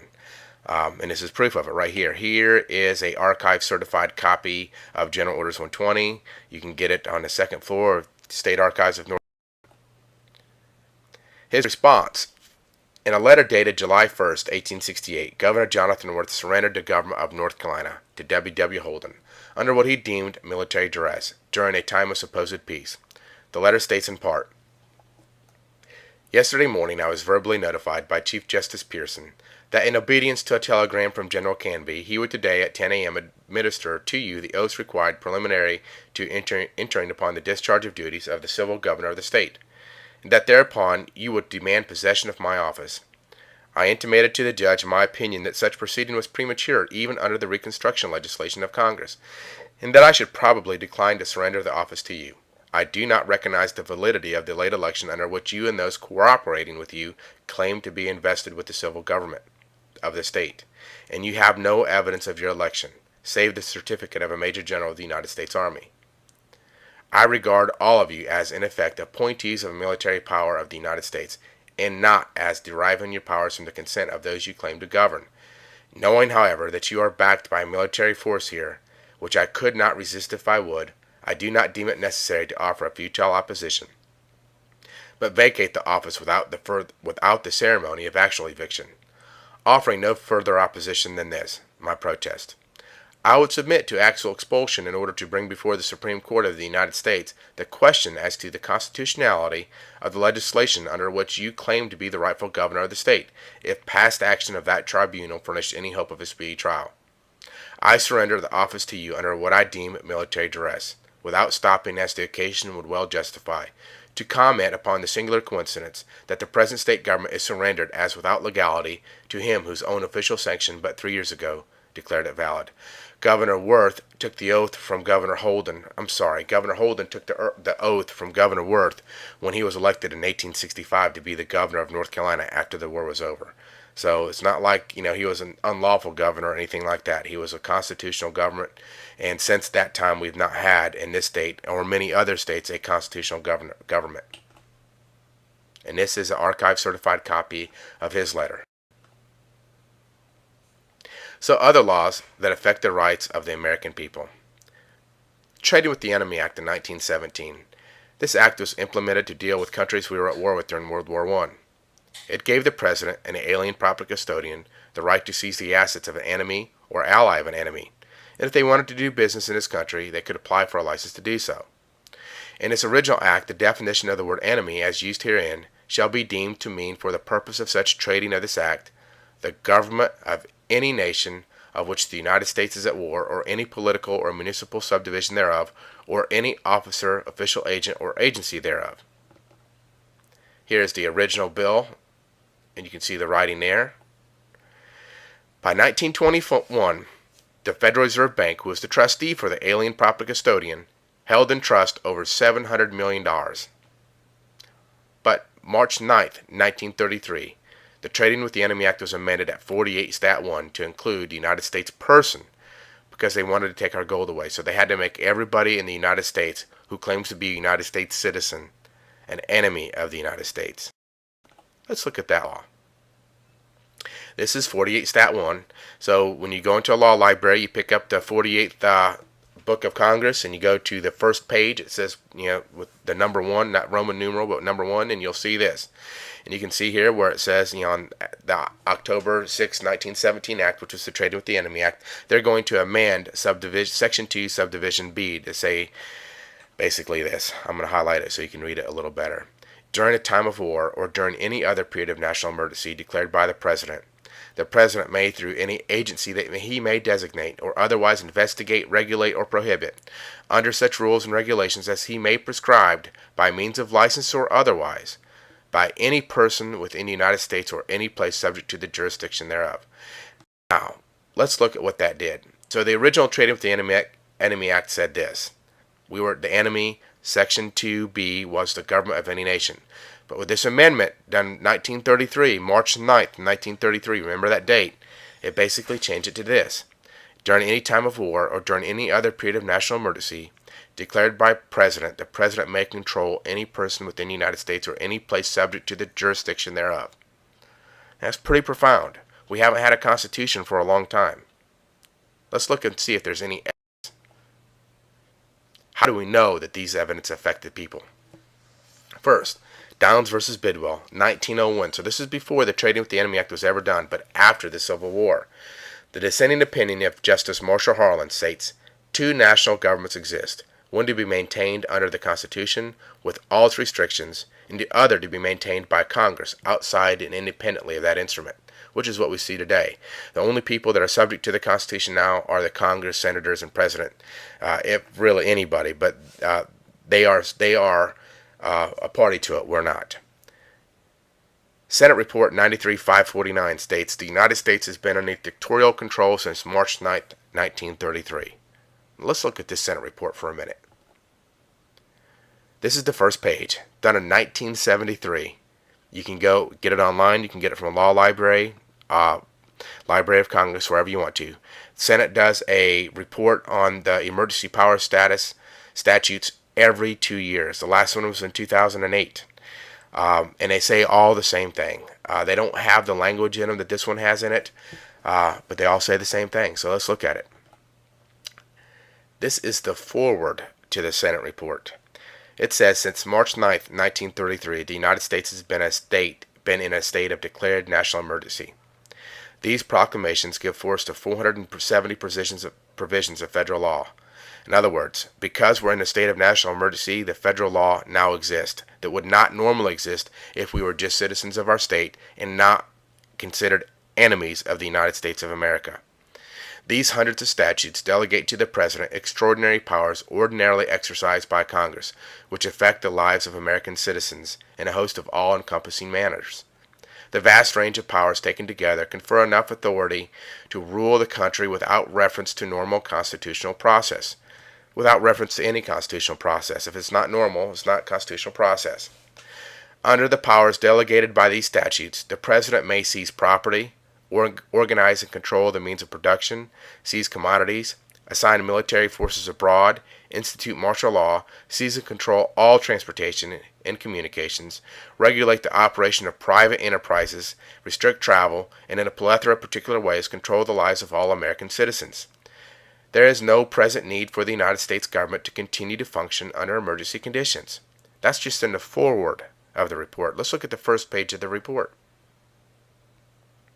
Very first page, very first paragraph. A majority of the people of the United States have lived all their lives under emergency rule. For 40 years, freedoms and governmental procedures guaranteed by the Constitution have in varying degrees been abridged by laws brought into force by states of national emergency. The problem of how a constitutional democracy reacts to great crises, however far dates or goes way beyond the Great Depression. As a philosophical issue, its origins reach back to the Greek city-states and Roman republics. And, in the United States, actions taken by the government in times of great crisis have, from at least the Civil War, in important ways shaped the present phenomenon of a permanent state of national emergency. Civil War, they're talking about the Lieber Code or General Orders 100 that put us underneath military rule and have kept us there. So you look back at what this report is saying. It says it can control and regulate private industry. Before 1933, you did not have to have a license to operate a business, to operate a vehicle, to build a house. You know, if you look up what a license is, it is because you are incapable of doing so. And the original Trading with the Enemy Act, and the Trading with the Enemy Act that you're now a part of, in order to continue to do business in this country, they made all the original 1917 countries we were at war with get licenses so that they could monitor those countries and making sure they weren't sending profits back from the businesses that they were doing here in North America or in the United States. They weren't sending those profits back to Germany so they could use that money to wage war against the United States. Well, now, because we've been added to the Trading with the Enemy Act, now they can keep a complete eye and control us in every way, just as this Senate report says. So when you think your politician or your judge or anybody is innocent, that they don't know what's going on, like I said, they do these reports every 2 years, and ignorance of the law is no excuse. They certainly hold you to it. So we've looked at some of the fraud on the federal laws that are only in existence because we were classified as an enemy. And we've seen that the 14th Amendment was never lawfully passed. Did they ever properly pass those 470, which now are well over 500 federal laws that affect us today? This letter is from the desk of Harley G. Lappin. He is the director of Federal Bureau of Prisons. I'm going to zoom it in here so you can look at it. It's done July 27th, 2009. It says, attention all department heads. There has been a large volume of inmate requests for administrative remedies questioning the validity of the Bureau's authority to hold or classify them under Title 18. On the claim that Public Law 8772 was never passed or signed in the presence of a quorum or majority of both houses of Congress, as required by Article 1, Section 5, Clause 1 of the Constitution. Although most courts thus far have relied on Field v. Clark to avoid ruling on the merits of these claims, however, there have been some which have stated they were not bound by the Field case. But those cases did not involve a quorum clause challenge. So out of abundance of caution, I contacted the Office of Legal Counsel, the National Archives, and the Clerk of House of Representatives to learn that there is no record of any quorum being present during the May 12, 1947 vote on H.R. 3190 bill. And in the House, and the record is not clear as to whether there is a Senate vote on H.R. 3190 bill during any session of the 80th Congress. So what he's saying is he's done his own research and found out that all these inmates were right. There has never been a proper form or quorum in place to pass this law properly, so it's not a valid law. He goes on to say there's only one Supreme Court case that says in order for any bill to be valid, the journals of both houses must show that it was passed in the presence of a quorum, and he gives you the case there. The Clerk of the House states that the May 12, 1947 vote was a voice vote. But the parliamentarian of the House states that a voice vote is only valid when the journal shows that a quorum is present, and that it's unlawful for the Speaker of the House to sign any enrolled bill in the absence of a quorum. On May 12, 1947, a presence of 218 members in the hall of the House was required to be entered into the House in order for the 44-member 38-6 voice vote to be illegal. In other words, out of the 218 members that were supposed to be there, only 44 showed up. The rest of the people did not want to sign that bill because they knew it was an unlawful bill, making the United States people enemies and subject to the federal laws. It appears that the 1909 version of the Federal Criminal Code has never been repealed. In other words, since the new Title 18 hasn't been passed, the only true federal version that is in existence today is the 1909 version. He goes on to say, therefore, in essence, our only true authority is derived from the 1948 predecessor, which again is referring to the 1909 version. Although adjudication of the constitutionality of congressional enactments has generally been thought to be beyond the jurisdiction of federal administrative agencies, this rule is not mandatory. So, although he knows it's fraud, they don't have to rule on the fraud. They don't have to hear or allow people to get out of the fraudulent jail. According to the Supreme Court in the case Thunder Basin Coal Company versus Reich, therefore the Bureau, under the advice of legal counsel, feels That is, it is the best interest of public safety to continue addressing all these administrative remedies requests by stating that only Congress or courts can repeal or declare a federal statute unconstitutional. You guys, the people that go to the jail for IRS issues, all the different frivolous things that people go to jail for, most of them all are under Title 18 and are all fraud. That's just the facts. And this is somebody in government that has done his own research. You can go get archive certified copies of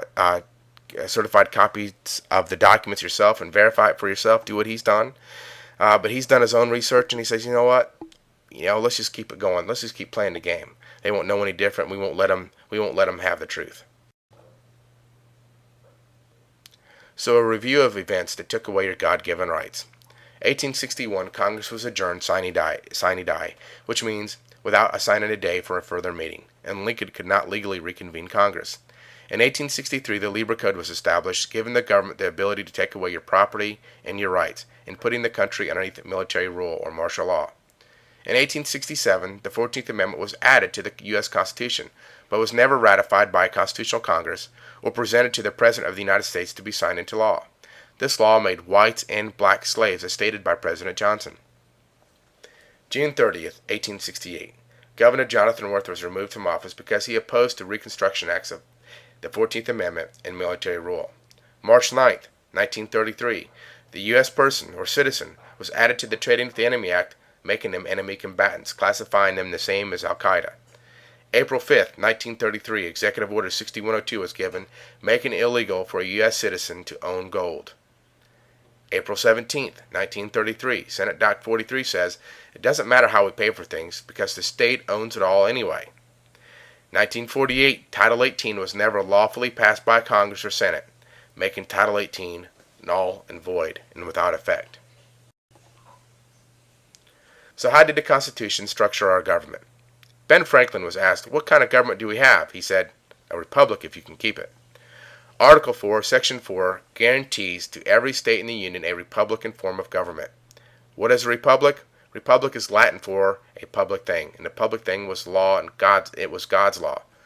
What is a democracy? When I was doing my research, I came across this cartoon, and I think it sums it up the best. The squirrel says, I think a democracy is the best possible political system. The raccoon says, you're dope, and the fox says, that's great.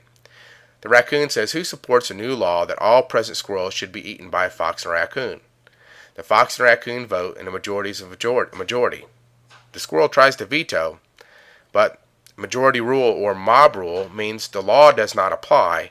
The majority of the people can do what they want to do, and the minority just have to go along with it. The squirrel now doesn't think a democracy is the best political system. In a republic, the squirrel would have been protected by the law, and the raccoon and the fox could not have voted on eating the squirrel. Plato said, a democracy passes into despotism, which is a form of government which a single entity rules with absolute and unlimited power. Karl Marx said, democracy is the road to socialism. We started being called a democracy in around 1913 by President Woodrow Wilson. He said the American people are unable to make good decisions for themselves, so the government needs to be able to make those decisions for them. Now, I'm not a fan of Wilson, and I don't agree with him on anything. But I will say this. I don't think he was very far from the truth when he said that. The people decided to stop ruling themselves and started asking for others to rule them for them. So how is the power divided in the government to protect the republic? We're supposed to have 3 branches of government, each with equal power: the executive, legislative, and judicial. This is from the .gov website. What power does the executive branch have? They control agriculture, commerce, defense, education, energy, homeland security, justice, state, interior, treasury, transportation, veterans affairs. They control everything. There's nothing that the president does not appoint to the office and control their job. So it is their policy that is created.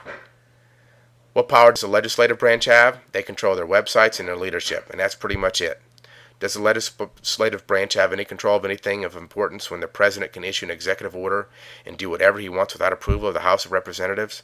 Without your approval? So it doesn't really matter what power they have. The president just issued an executive order, which is unconstitutional. First one was done by Abraham Lincoln, so he could reconvene Congress. So it's completely unconstitutional and can only be done because we're now a military. What power does the judicial branch have? Doesn't matter. Congress will just pass a law restricting the courts from hearing any arguments it doesn't want the court to hear. They've certainly done this in the past. The president controls the Justice Department, so he controls what actions are going to be prosecuted in the courts. So let's look at who's working against the American people. We understand a little bit about what has been done to us, and that's just the tip of the iceberg. There's a lot more, but that should give you a pretty good color picture of what's going on. Now we need to find out who exactly is the enemy. The corporate federal government. When I say the Queen, I mean the Crown, the Federal Reserve, the IRS, lawyers, and unions are just to mention a few. And before we have any knee-jerk reactions, I'll say there are some lawyers out there and people who work for unions that are good people, and they don't know any different. They're being played, and we'll show you a Senate report that proves it. So there's a lot of good people out there that are playing. They're trying to do good things, but they work for bad people, and they don't understand what they're doing because they're not taking the time to investigate it. So how's the Queen involved? Now, it goes back a long way, and this is just a small example of the fact that she's involved, but she gets her Social Security. This is statutory instrument 1997, number 1778, and it basically is amending a 1984 agreement on Social Security between the government of the United Kingdom, Great Britain, Northern Ireland, and the United States. It says, now therefore, Her Majesty, in pursuance of Section 179, 1A and 2 of the Social Security Administration Act of 1992, and all other powers enabling her in that behalf, is pleased by, and with the advice of her Privy Council, to order, and it is hereby ordered as follows. So the Queen is making an order on how we're dealing with Social Security. And you can go through and you can research this yourself and find out exactly what they're talking about. But you can see clearly territory means as regards to the United States, not just the corporate United States government in Washington, D.C., but the states and District of Columbia. Who controls the Queen? 1213 Papal Decree. April 21st, 1214, the Pope in Rome formally accepted King John's surrender of his kingdoms and his pledge of vassal, together with monies paid in tribute. And 3 months later, July 1214, Pope Innocent III raised the interdict against the English. Thus the Pope assured the English of access to heaven, from which they had been barred by their king's opposition to the Church of Nazarene, or communist totalitarianism and denial of civil rights to mankind. You got to go back and research what's going on. But at this time, the people did not have access to the Bible. The church controlled the Bible, and the church told the people that the only way you could get to heaven is if you paid. And so they made the king pay. The king turned over all of his properties, all of his money to the Pope, and so literally the crown is the arch treasurer to the Vatican still to today. It's just a fact. I'm sorry about if I offend anybody, but these are just the facts. It's just history. So why haven't our lawmakers fixed this problem? This cartoon is a pretty accurate depiction about exactly what happens in Washington, D.C. First of all, when a congressperson or a senator gets elected into office, the first thing they have to do, or they're told to do by their party, is they need to raise money. So they spend the majority of their day, even senior congresspeople and senators, spend the majority of their day trying to raise money for their party. If they don't, their party will no longer support them, and they will just have a pretty hard time in Congress. So they end up going to the lobbyists because it's easier to get, $10, $20, $30,000 at a time than $2 or $3 at a time from the constituents like us. So that is a very good source of some of the problems we have in D.C. Plus, obviously our Congress people are not writing any bills. The senators are not writing any bills. They don't even read the bills that somebody else writes. So it's pretty obvious that that's going on. Another good reason. The unions started out in this country as protecting the workers' rights. They started out helping young kids get out of work camps and things like that. But now they control and dominate our employees, our employers, our government. They are some of the biggest lobbyists in government. They control pretty much everything. Local governments on up to federal governments. And the lawyers themselves, this is a good cartoon. My law practice has been so successful, they've named loopholes after me. They write things on legalese that you and I don't understand. They change the definitions of words constantly. So that what meant something or a particular thing today means something entirely different tomorrow. And so we can't be protected by words we don't understand. And we use words like person. A person is a corporation. A person is not a living in flesh-bodied person or individual. So different meanings of words. We need to understand how they use them and how they use them against us and how they get us to admit that we're a person. We admit that we're a corporation. Look it up in Black's Law. Look up the definition yourself. And now they have jurisdiction over us because we've admitted to be what they want. This is the report on the National Lawyers Guild, the legal bulwark of the Communist Party. Done around 1915. It was a House report. And we're going to get into a little bit about it and see some of the things that it's talking about. The National Lawyers Guild is the foremost legal bulwark of the Communist Party. Its front organizations and controlled unions, since its inception, has never failed to rally to the legal defense of the Communist Party and individual members thereof, including known espionage agents. It has constantly fought against national, state, and local legislation aimed at curbing the communist conspiracy. It has been most articulate in its attacks upon all agencies of the government seeking to expose or prosecute the subversive activities of the communist network, including national, state, local investigative committees, the Department of Justice, the FBI, and law enforcement agencies generally. Through its affiliation with the International Association of Democratic Lawyers, an international communist front organization, the National Lawyers Guild has constituted itself as an agent of foreign principle hostile to the interest of the United States. These aims, the real aims of the National Lawyers Guild, as demonstrated conclusively by its activities for the past 13 years of its existence, are not specified in its constitution or statement of avowed purpose. In order to attract non-communists to serve as a cover for its actual purpose, as an appendage to the Communist Party, the National Lawyers Guild poses benevolently as a professional organization. See, they're not telling you the truth. They get people to come in that think they're doing the good things, and there's organizations throughout this world that work that way. These are just the lawyers and the unions we're talking about in this particular Senate report. New Mass, a weekly publication of the Communist Party, featured an article entitled "The Defense for Counsel, the Need for the National Lawyers Guild," in its issue of June 14, 1938, by Charles Wright, an attorney for the Soviet government, a member of the Guild, observed that with the growth of the American Labor Party in New York, and they're talking about unions there, and the kindred progressive movements throughout the United States, the lawyers, who in many of the smaller communities are the nerve centers of political activities, will be an invaluable aid in galvanizing the latent liberal elements of the country into a political force. The National Lawyers Guild can and will form one of the most important adjuncts to the progressive movement, representing the interest in workers of the farmers. So there you go. They tell you clearly on what their purpose is. We're not using what people think they're going to do. They're telling you exactly what they're going to do with their own words. So what is the Federal Reserve?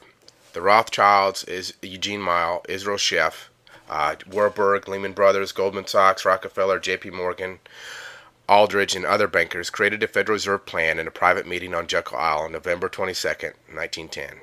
Research Eustace Mullins, he's done some great research on this. Other people have plagiarized his work, but he's done a very good job on this. The original plan was called the Aldrich Plan. It was brought to Congress and to the American people by Republicans. It brought forth one national bank, and the people hated it. They understood our country at that time was better educated. They understood what a national bank had done to our country before and what it had done to other countries, and would not tolerate it.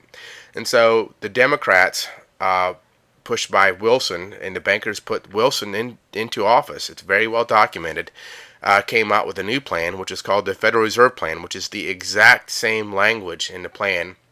They just had 12 national banks. That was the only difference. And they renamed it as the Federal Reserve Plan. So you can see that the Republicans and Democrats, the upper end of those organizations, have worked throughout history together to get the country pointed in a common direction. There are people on both sides that want the right thing for this country and have stood up and spoke for this country, without the support of the people, of course. But as an overall picture, the money behind them have kept the country going in the same direction, and that is towards the wrong direction. So in 1913, the Federal Reserve Act was passed with only 3 congressmen voting on it. Congress was not properly adjourned during the Christmas break and allowed this to happen. Charles Lindbergh, representative of Minnesota, said, "The financial system has been turned over to the Federal Reserve Board. That board administers a finance system by authority of a purely profiteering group. That system is private, conducted for the sole purpose of obtaining the greatest possible profits from the use of other people's money.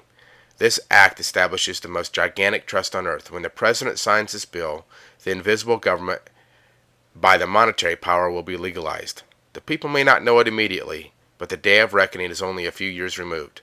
The worst legislative crime of the age is perpetrated by this banking bill. It was signed in 1913. The Great Depression happened in 1929, which gave the banks more control over more of the country. At the time, the national banks, the Federal Reserve banks, really only had power over the Northeast. The rest of the country was financing their own growth, and they didn't like it. And so 1929 came along, which took a lot of those banks out and worked out pretty good for the Federal Reserve, but not so good for everybody else.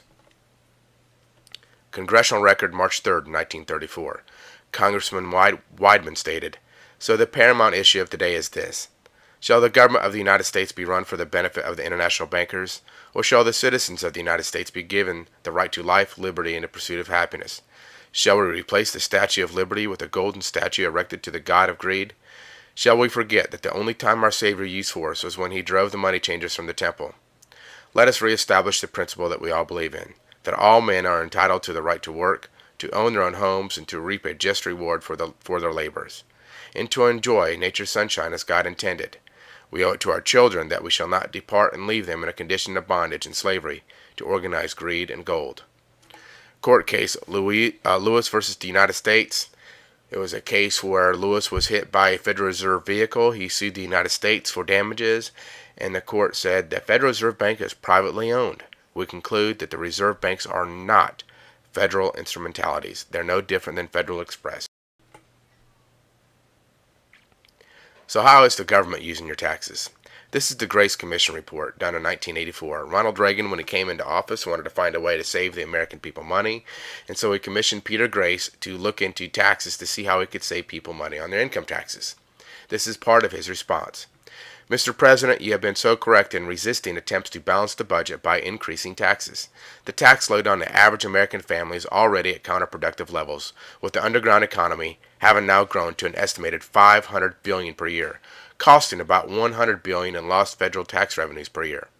The size of the underground economy is understandable when one considers that median family income taxes have increased from $9 in 1948 to $2,218 in 1983, or by 246 times. This is runaway taxation at its worst. 1/3 of all their taxes is consumed by waste and inefficiency in the federal government, as we have identified in our survey. Another 1/3 of all their taxes escapes collection from others as the underground economy blossoms in direct proportion to tax increases and places even more pressure on law-abiding taxpayers, promoting still more underground economy, a vicious cycle that must be broken. With 2/3 of everyone's personal income tax wasted or not collected, 100% of what is collected is absorbed solely by the interest on the federal debt and by the federal government contributions to transfer payments. In other words, and these are his words, in other words, all individual income tax revenues are gone before one nickel is spent on the services which taxpayers expect from their government. So the IRS is a private debt collector for the private entity known as the Federal Reserve. Who is the IRS? The GAO, or the Government Accounting Office, has the IRS listed as a foreign corporation. The 1954 Army Handbook has the IRS listed as a foreign debt collector. That's all they are. But yet we give them all the energy and credence in the world because we fear them, the little man behind the curtain. This is a copy of the Grace Commission report. So is the government trying to protect us or control us? This is National Security Study Memorandum, also known as the Kissinger Report. It was done in 1974, declassified in 1989. It's about a 130-page report. We're just going to talk about a couple different little things in it, but you need to read the report in its entirety so you understand exactly what your government's trying to do for you or to you. Section 28, World Policy and Programs in the Population Field should incorporate two major objectives. A. Actions to accommodate continued population growth up to 6 billion by the mid-21st century without massive starvation or total frustration of developmental hopes. B. Actions to keep the ultimate level as close to possible as 8 billion rather than permitting it to reach 10 billion, 13 billion or more. While specific goals in this area are difficult to state, our aim should be for the world to achieve a replacement level fertility, a 2-child family on average, by about the year 2000. This will require the present 2% growth rate to decline to 1.7% within a decade and to 1.1% by 2000. Compared to the UN median projection, this goal would result in 500 million fewer people in 2000 and about 3 billion fewer people in 2050. Attainment of this goal will require greatly intensified population programs. A basis for developing national population growth control targets to achieve this world target is contained in the World Population Plan of Action, which is part of this report. The World Population Plan of Action is not self-enforcing and will require vigorous efforts by interested countries, UN agencies, and other international bodies. To make it effective, the U.S. leadership is essential. So let's look at some of the topics they talk about in this report. Chapter 5, Implications on Population Pressure for National Security. They want to make sure we don't have too many people who could harm national security. Actions to create conditions for fertility decline. So they're going to do some kind of action to create some kind of condition for fertility decline. You can do your own research on that, and we'll go over that in just a little bit, but it's not something that they're trying to get you to do willingly. We're not talking about the pill. Functional assistant programs to create conditions for fertility decline. So they're going to create these conditions. Food for Peace program and population. That part of the report talks about how they were going to work with these third world countries and basically use food to control whether or not they were going to put certain things in place so that they could start getting their population in control. In the mid-40s or 50s, on those pages of this report, they talk about how the American woman was staying home having too many babies, and so they basically need to get her out of the house, get her working, and work on taking down the family unit. So you stop having so many kids, and you have to go out and work more. And gosh, parents don't want to have 10 kids when they're out working. It's hard to raise them that way. Research to improve fertility control technology. Let's look a little bit at a few things that may be related to this. ATSDR, Agency for Toxic Substances and Disease Registry. This is on fluorides, hydrogen fluoride, and fluorine. Some of this is what you find in your water, toothpaste. You shower in it, you drink it constantly. Let's look at how fluoride, hydrogen fluoride, and fluorine may affect my health. In adults, exposures to high levels of fluoride can result in denser bones. However, if exposure is high enough, these bones may be more fragile and brittle, and there may be a greater risk for breaking bone. In animals, which we are, a version of an animal, exposure to extremely high doses of fluoride can result in decreased fertility in sperm and testes damage. This is by the U.S. Department of Health and Human Services. This next one is on the National Autism. You can get it off their website. And I'm not going to say this right. I'm not a professional speaker. I'm not going to claim to be, but thimerosal is an inorganic mercury compound that is metabolized to ethyl mercury and thiosilicates and has been present since the 1930s as a preservative in some vaccines and pharmaceutical products to prevent bacterial and fungal contamination. So let's look what that is. The facts. Mercury is hazardous to humans. The use of toxic poison as a preservative is undesirable, unnecessary, and should be eliminated entirely. The United States is in the midst of a tragic epidemic of autism.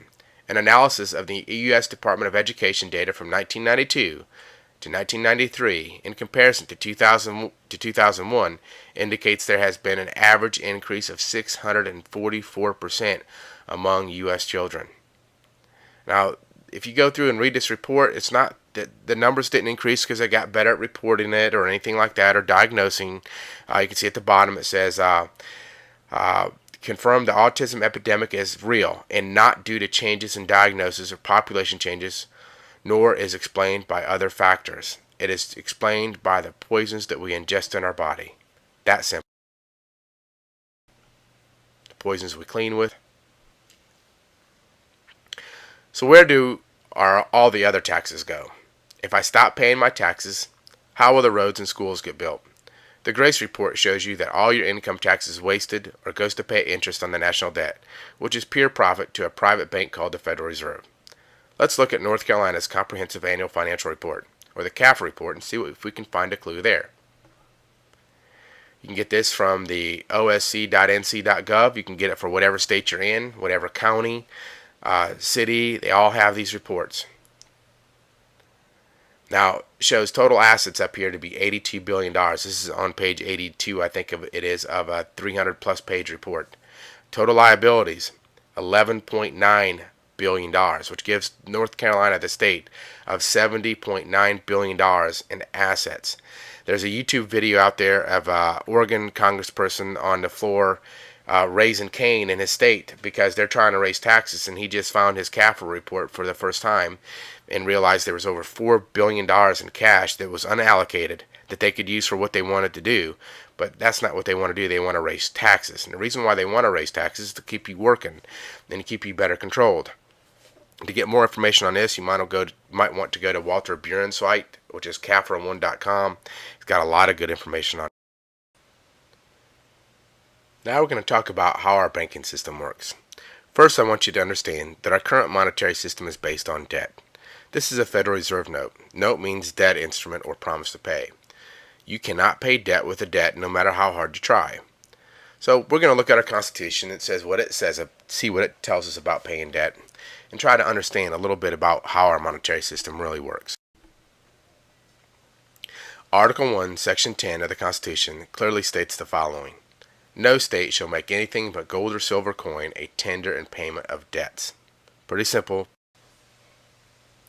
So, is our current money backed by substance? No. This is from the federalreserve.gov website. It pretty clearly states that it's no longer backed by substance. So, are the states violating the Constitution? North Carolina Constitution, Article 6, Section 7, under oath, says, before entering upon the duties of an office, a person elected or appointed to the office shall take and subscribe the following oath.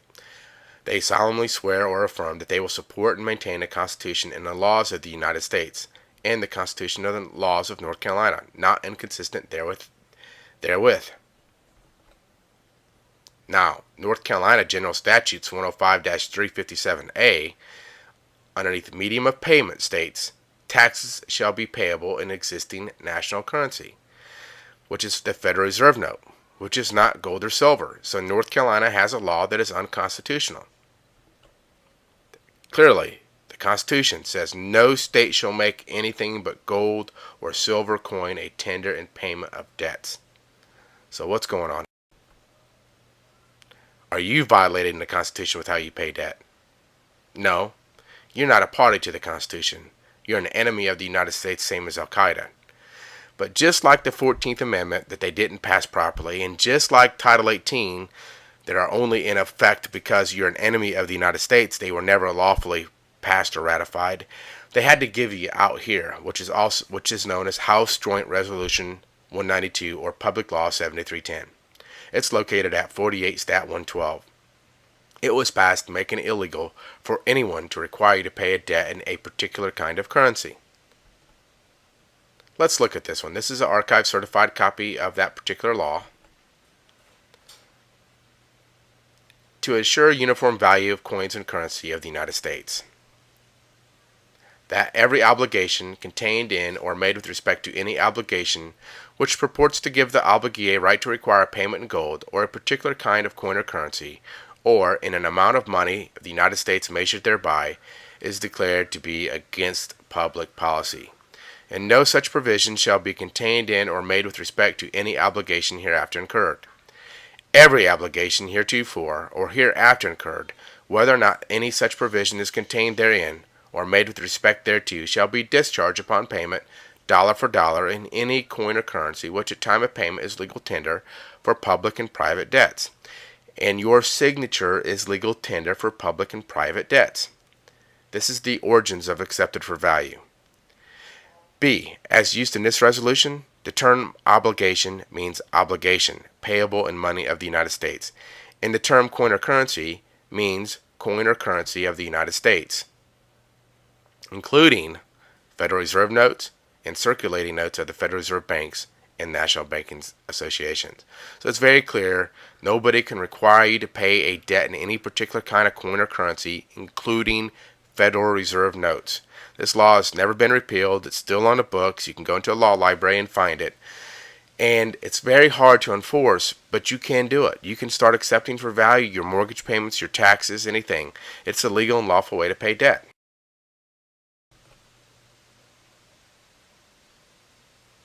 So let's talk about how money is created.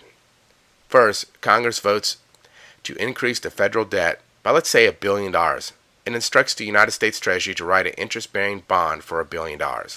The Treasury offers the bond to the Fed against the taxpayer's ability to pay. This is what a bond looks like. This is a 30-year bond at 7.58% interest. So technically, Congress is telling Treasury to sell you into slavery to a private bank called the Federal Reserve. Congress is saying, hey, now Congress has the right to make money. They can print money. It's in the Constitution. They can do it. But they don't have the right to delegate that authority to somebody else. And that somebody else does not have the right to charge authority or usury, interest or usury against it. So Congress literally is saying, hey, yeah, print more money. We'll get these people to work and pay off the interest for you. The U.S. Constitution, the 13th Amendment, says neither slavery nor involuntary servitude shall exist within the United States or any place subject to their jurisdiction. Pretty clearly there's some involuntary servitude there. We're paying interest to a private group of bankers that we don't want to, that we don't need to, that's not necessary for. So let's look and see how this works.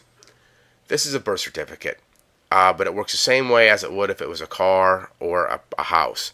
When you go buy a new car, you or the dealer sends the manufacturer's certificate of origin to the DMV, and now your state's DMV, along with the county that it's registered in, knows that it's got a new vehicle that's going to start paying taxes. Technically, you're going to pay taxes, but that vehicle is going to generate more income for them.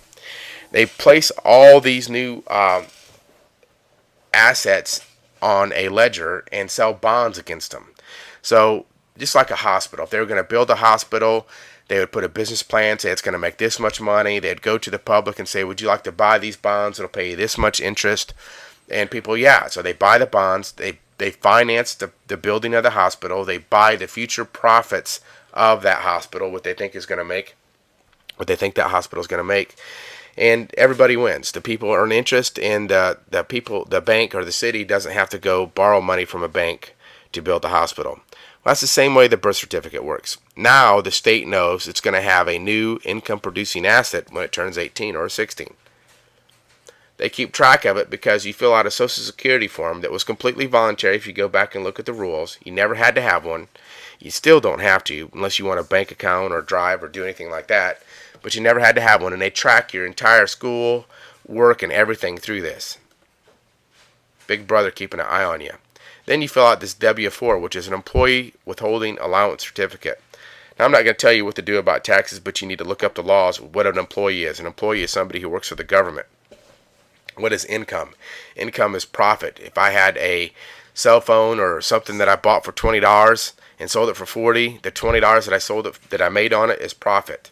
If I went out and worked and traded my labor for that $20 cell phone, that's the equal exchange of value. Somebody thought my labor was worth $20, and I thought that phone was worth my labor, and so we made an equal exchange. And that's what we did. No income. So, number 3.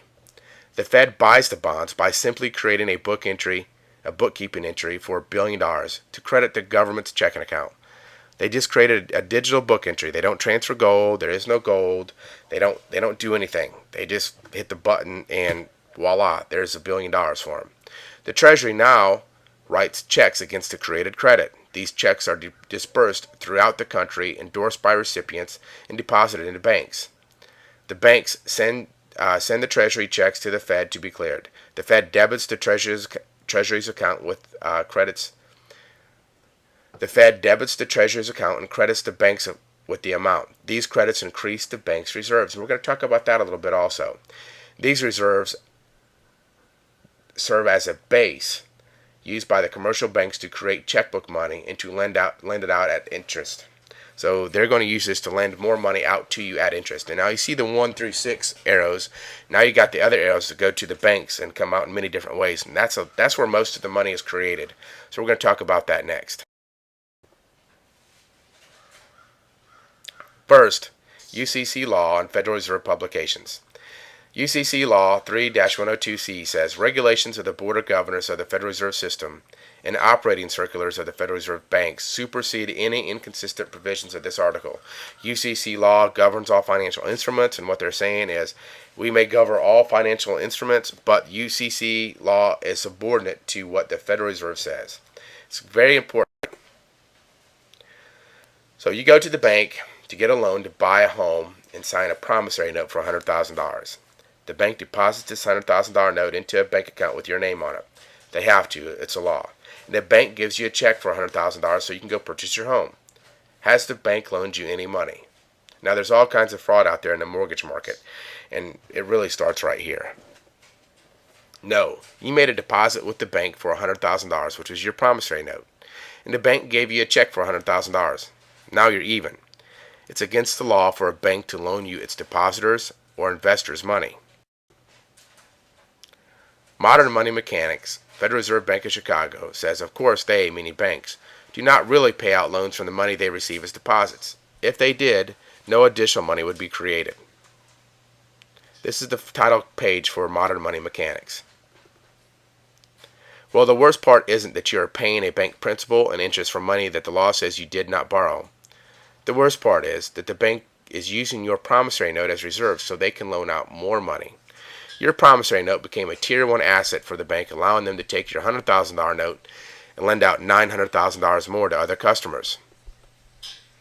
In that book, Modern Money Mechanics, they give you this example. First, they show you at stage 1, or they show you the initial reserves provided, and they start with $10,000. And they show you the loaning process, how it creates excess reserves with every process. When they loaned out $10,000, they only had to keep $9,000 in reserves, and so they created $9,000 out of thin air. If you follow this through all the stages, eventually it makes out to where they have $90,000 in additional money. Thus, it says at the top here, thus, through stage after stage of expansion, money can grow to a total of 10 times the new reserves applied to the banking system. Now, I wish money would grow 10 times in our wallet. As the new deposits created by loans at each stage are added to those created at all earlier stages, and those supplied by the initial reserve creating action. So here they give you a graph of what that looks like. The deposits there to the left in the dark, $10,000, and everything else is money completely created by the act of loaning money. Your promissory note became money, became cash, and now it's in the bank as an asset. Money in banking, page 11, explains that when banks grant loans, they create new money. The new money is created because a new loan becomes a deposit, just like a paycheck does. Next is a copy of a promissory note that has been stamped, paid to the order of, without recourse, so it could be deposited by a bank. Here's the first page of a promissory note. It's a normal average promissory note. Here's the second page, and I zoomed it in there so you could see where it says paid to the order of. They turn that promissory note into a same thing as cash, same thing as a check, whatever it is, and deposit it into the bank. Money in banking says, most people suppose that banks lend the deposits of its customers. However, no bank ever lends its deposits. I bet you thought, from the Federal Reserve Bank of New York says, banks create new money by depositing promissory notes. The receipt of cash from depositors increase both its assets and its deposit liabilities, which enables it to make additional loans and investments. It accepts as an asset the borrower's debt obligation. Banks create new money by depositing promissory notes. And it also says, money does not have to be intrinsically valuable, be issued by a government, or be in any special form, because the most common form of money is your signature. There's a title page for that book. Two Faces of Debt from the Federal Reserve Bank of Chicago says, such newly created funds are in addition to funds that all financial institutions provide in their operations. A deposit created through lending is a debt that has to be paid on demand of the depositor. Depositors' balance rise when the depository institution extends credit, either by granting a loan or by buying securities from the depositor in exchange for the note or security. What they're saying here is if you walked into the bank and you borrowed $100,000 to buy a house, that bank takes that $100,000 promissory note, deposits it into the bank. If you had good credit, it becomes a Tier 1 asset, and they can monetize it or expand it 10 times. If your neighbor walks into the bank with the $100,000 that he dug up out of his backyard and bought a $100,000 CD, he deposits that into the bank. It becomes, again, a Tier 1 asset. The bank can monetize it 10 times the same way they can your promissory note. The difference is they're going to pay your neighbor back at interest, and at the end of 5 years, whatever the CD is, he gets all his money back. But you don't get anything. They go on to say, in this case, no one loses a deposit. The money supply is simply increased. New money has been brought into existence. This is the title page. Generally accepted accounting principles. Federal statutes, Title 12 says banks must follow the generally accepted accounting principles. While a 2003 edition of the Generally Accepted Accounting Principles on page 41, underneath the section of cash and cash equivalent, states, anything accepted by a bank to deposit would be considered as cash. So your promissory note is deposited at the bank the same way your paycheck is. The bank uses that deposit as reserves so they can create more money to loan out to other customers. Further evidence that the money we use today is created by you.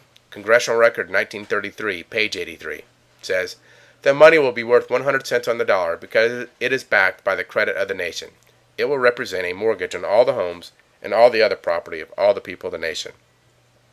This is a page from that particular Congressional Record. Congressional Record, April 9th, 1934. Congressman Patman says, a Federal Reserve Bank has a great privilege.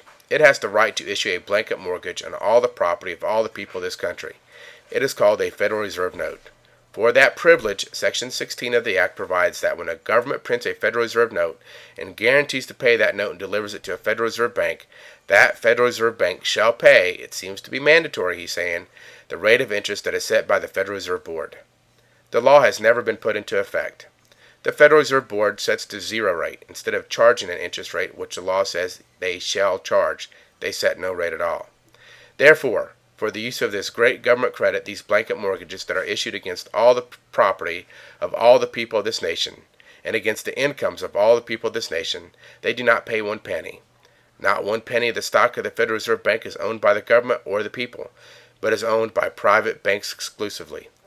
They do not pay 1 penny for the use of that great privilege to the people or the government. So your labor has built or rebuilt just about every nation in the world. And have you received any consideration for lending the world your credit? You are the best slave because you think you're free. And they've also used your money to wage war against people. And it's hard to understand, but when you really start looking into the history of our country, you can see why maybe people in other countries are mad at us, because we've allowed these people to do what they've done, and we've financed them. We've provided the funding for them to do it. Report to the Comptroller of Currency, 1963. Banking and Monetary Studies. Whatever their other errors, a long line of financial heretics have been right in speaking of fountain pen money. Money created by the stroke of the bank president's pen when he approves a loan and credits the proceeds to the borrower's checking account. So what does a bank's accounts look like if this is really true? This is a financial 10 report. You can go to fdic.gov and get this report and look at any bank you want to that's FDIC insured. This particular bank has $2.6 billion in assets, and it also has $2.6 billion in liabilities. That is line 2 and line 15. This bank has a total equity capital of $325 million. So all the buildings, equipment, asset, stock, preferred and non-preferred stock equals $325 million. But somehow or another, this bank has had $2.1 billion to loan out. So this shows and proves that banks create money out of thin air. Nowhere on their ledger will you find that they had $2.1 billion alone. They created it with your promissory note. So if banks work that way, why haven't somebody sued them? Well, they have, and they've won. First National Bank of Montgomery versus Jerome Daly. In the Justice Court of Minnesota, County of Scott, Township of Credit River, Justice Martin v. Mahoney, the jury found that the plaintiff, who is the bank, was not entitled to recover possession of Lot 19. That because of failure of lawful consideration, which in other words the bank did not loan any money to this customer, to this gentleman who was an attorney, the note and mortgage dated May 8, 1964 are null and void. That the sheriff's sale on above described premises is null and void of no effect. That the plaintiff has no right, title, or interest in said premises or lien thereon, as is above described. Sections 50, 51, and 52 of America's Jurisprudence, second edition, under Actions on page 584 states, no action will lie to recover on a claim based upon, or any manner dependent upon, a fraudulent, illegal, or immoral transaction, contract, to which the plaintiff was a party. See, no bank ever loans money, and it's conversion. They take your promissory note and convert it into money, which they didn't tell you about, and they give you your money back. And so there's no lawful consideration. There's no risk. And without any risk, there's no contract. And no contract means all these foreclosures that are going on today, every one of them. This is just one of the reasons there's fraud, not to mention everything else. But here is the original court record. You can go to Minnesota's website, from their government website, and you can pull down all the documents. It's got testimony from the Federal Reserve Bank, from the bank that that was foreclosing on him, and they all said the same thing. Yep, we didn't loan you any money, but they thought the judge and the jury would go their way, and they didn't. This is all 3 pages.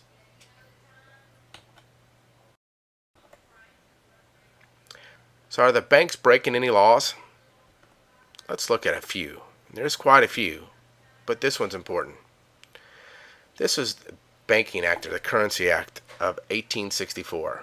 It's an act to provide a national currency secured by the pledge of the United States bonds and provide for circulation and redemption thereof. Section 27. And be it further enacted that it shall be unlawful for any officer acting under the provisions of this act to countersign or deliver to any association or any other company or person any circulating notes, promissory notes is a circulating note, contemplated by this act, except as herebefore, provided in accordance with the true intent and meaning of this act. And any officer who shall violate the provisions of this section shall be deemed guilty of a high misdemeanor, and on the conviction thereof shall be punished by a fine not exceeding double the amount so countersigned, and delivered into imprisonment not less than 1 year, and not exceeding 15 years, at the discretion of the court in which he shall be tried. Section 28. And it shall be further enacted that it shall be lawful for any such association to purchase, hold, and convey real estate as follows. And it goes through the couple of reasons, 5 reasons how they can hold property. At the bottom of that one it says, such association shall not purchase or hold real estate in any other case for any other purpose than as specified in this section, nor shall it hold the possession of any real estate under mortgage, or hold the title and possession of any real estate purchased to secure any debts due to it for a period longer than 5 years.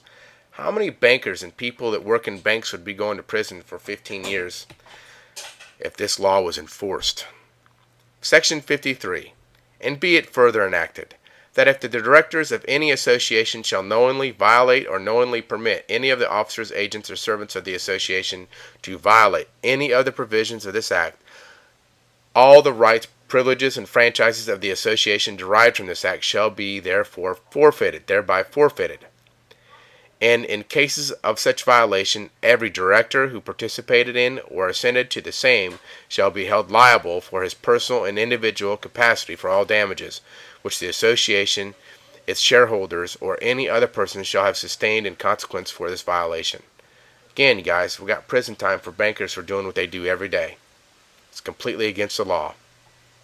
Here is a 2009 Popular's name table of this particular section, and you do this so you can see what amendments have been done. And the Currency Act that we just talked about last was amended in 1908, and they've never taken those particular parts of the National Currency Act out. Still in law today, but the Office of the Comptroller of Currency will not enforce it.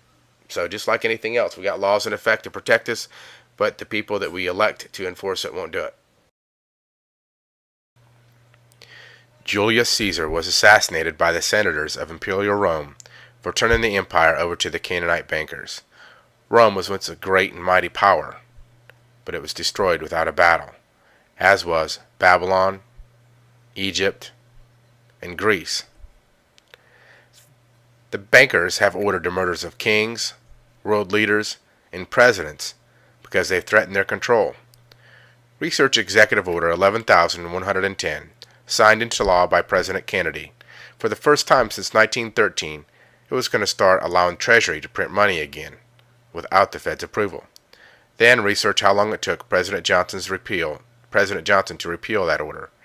He did it within 24 hours of Kennedy's death. And we, the American people, support this every day. What will this country look like after they're finished with us? You pay the bankers usury on money they did not loan you, for property you cannot own. You pay the IRS, a foreign debt collector for the Federal Reserve, so they can hire people, pay judges to put your friends, neighbors, and family members in prison unlawfully. Why? Why are you paying money to people so they can poison, kill, and control you? When are you going to say enough is enough and stand up for you and your children and stop giving them energy to make slaves out of you? When the people do stand up and take responsibility and end the tyrannical rule of the IRS, banksters, and the Fed, imagine how fast our economy will recover. This system has robbed us and our children of the right to the pursuit of happiness and freedom, and has killed men, women, judges, and world leaders that have tried to stop it to do the right thing. What are they going to quietly force the people to do next? What if one day you are required to take a number so you can get a job, a bank account, or even travel? The Bible in Romans 13:17 says, "And that no man might buy or sell, save that he had the mark, or the name of the beast, or the number of his name." Could that ever happen to us? Could it be close at hand? What about this number? We all have to have a Social Security number. You need it for a job, bank account, or travel documents, and much more. Now, I'm not saying that this is the number God was talking to us about. But don't think the United States is the only country that requires a number like this. Every developed country has its version of the Social Security number. We have discussed the Civil War, 14th Amendment, and Trading with the Enemy Act, and how they've been used to make us all enemies, so they can take away our gold, property, labor, without due process. We have unquestionable evidence that Congress, the President, and the courts are completely aware of what they've done to make us all slaves. We know that our government sells us into slavery to a private bank called the Federal Reserve. We know that without us borrowing money into existence to purchase our homes, cars, or whatever, that money cannot exist.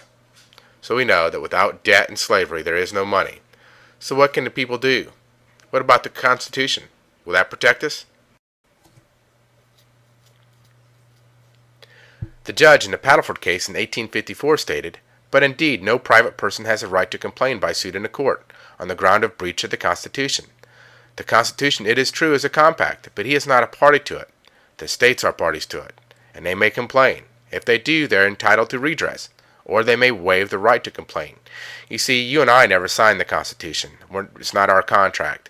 The states had representatives there that signed the Constitution, not us." But the Ninth Amendment says, "The enumeration in the Constitution of certain rights shall not be construed to deny or disparage others retained by the people." That's us. The 10th Amendment says, "The powers not delegated to the United States by the Constitution, nor prohibited by it to the states, are reserved to the states, respectively, or to the people." The Declaration of Independence says, "We hold these truths to be self-evident, that all men are created equal, that they are endowed by the Creator with certain unalienable rights, that among these are life, liberty, and the pursuit of happiness." Now really quick, an unalienable right, pronounced inalienable in today's words, means a right that cannot be liened or a right given to you from God. It's a right that you don't have to pay for to have. So when you have to pay for property taxes or different things like that, you're paying for a right that's supposed to be naturally unalienable. To continue, that to secure these rights, governments are instituted among men, deriving their just powers from the consent of the governed. That whenever any form of government becomes destructive of these ends, it is the right, I would say the duty, of the people to alter or abolish it, and to institute new government.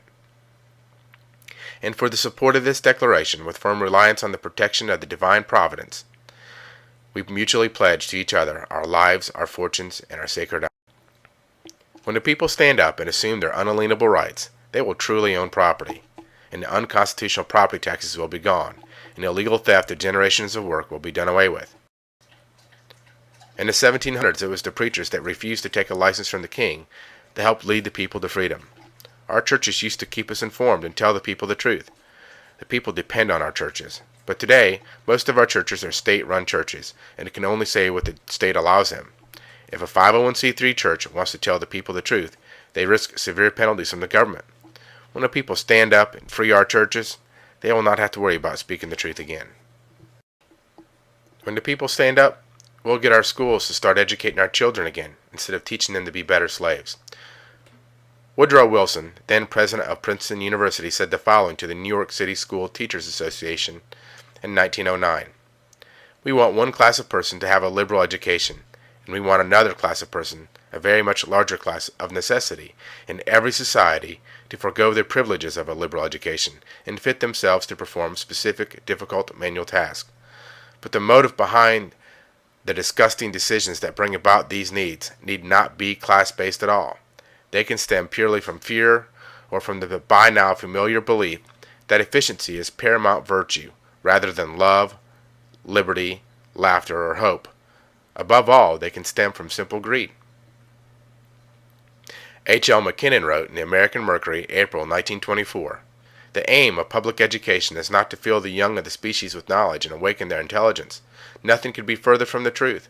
The aim is simply to reduce as many individuals as possible to the same safe level, to breed, to train, and to put down dissent and originality. That is the aim of the United States, and that is the aim of every." We need to constantly educate ourselves to protect our freedoms and the freedoms of our children. This is the greatest country that has ever existed, and we have our Father in heaven to thank for it. But as stewards of the land, we need to stay vigilant, educated, and informed of the truth. Please don't wait for the news to tell you the truth. Thomas Jefferson often said, "Advertisements contain the only real truth to be relied upon in a newspaper." Do you want to see our country go back to being a republic again? Or do you like being considered the enemy and having the same rights as a slave? Are you willing to mutually pledge to each other your lives, fortunes, and sacred honor? Will you bring a friend or family member to watch this presentation or learn more about our nation's history? If so, get involved and help us share the truth with other people. Remember, it's not what can your country do for you, it's what can you do for your country. If we don't face the real issues, not the symptoms, we'll never fix the problem. And if you know about the problem and look the other direction, pretending that it does not exist, you are the problem.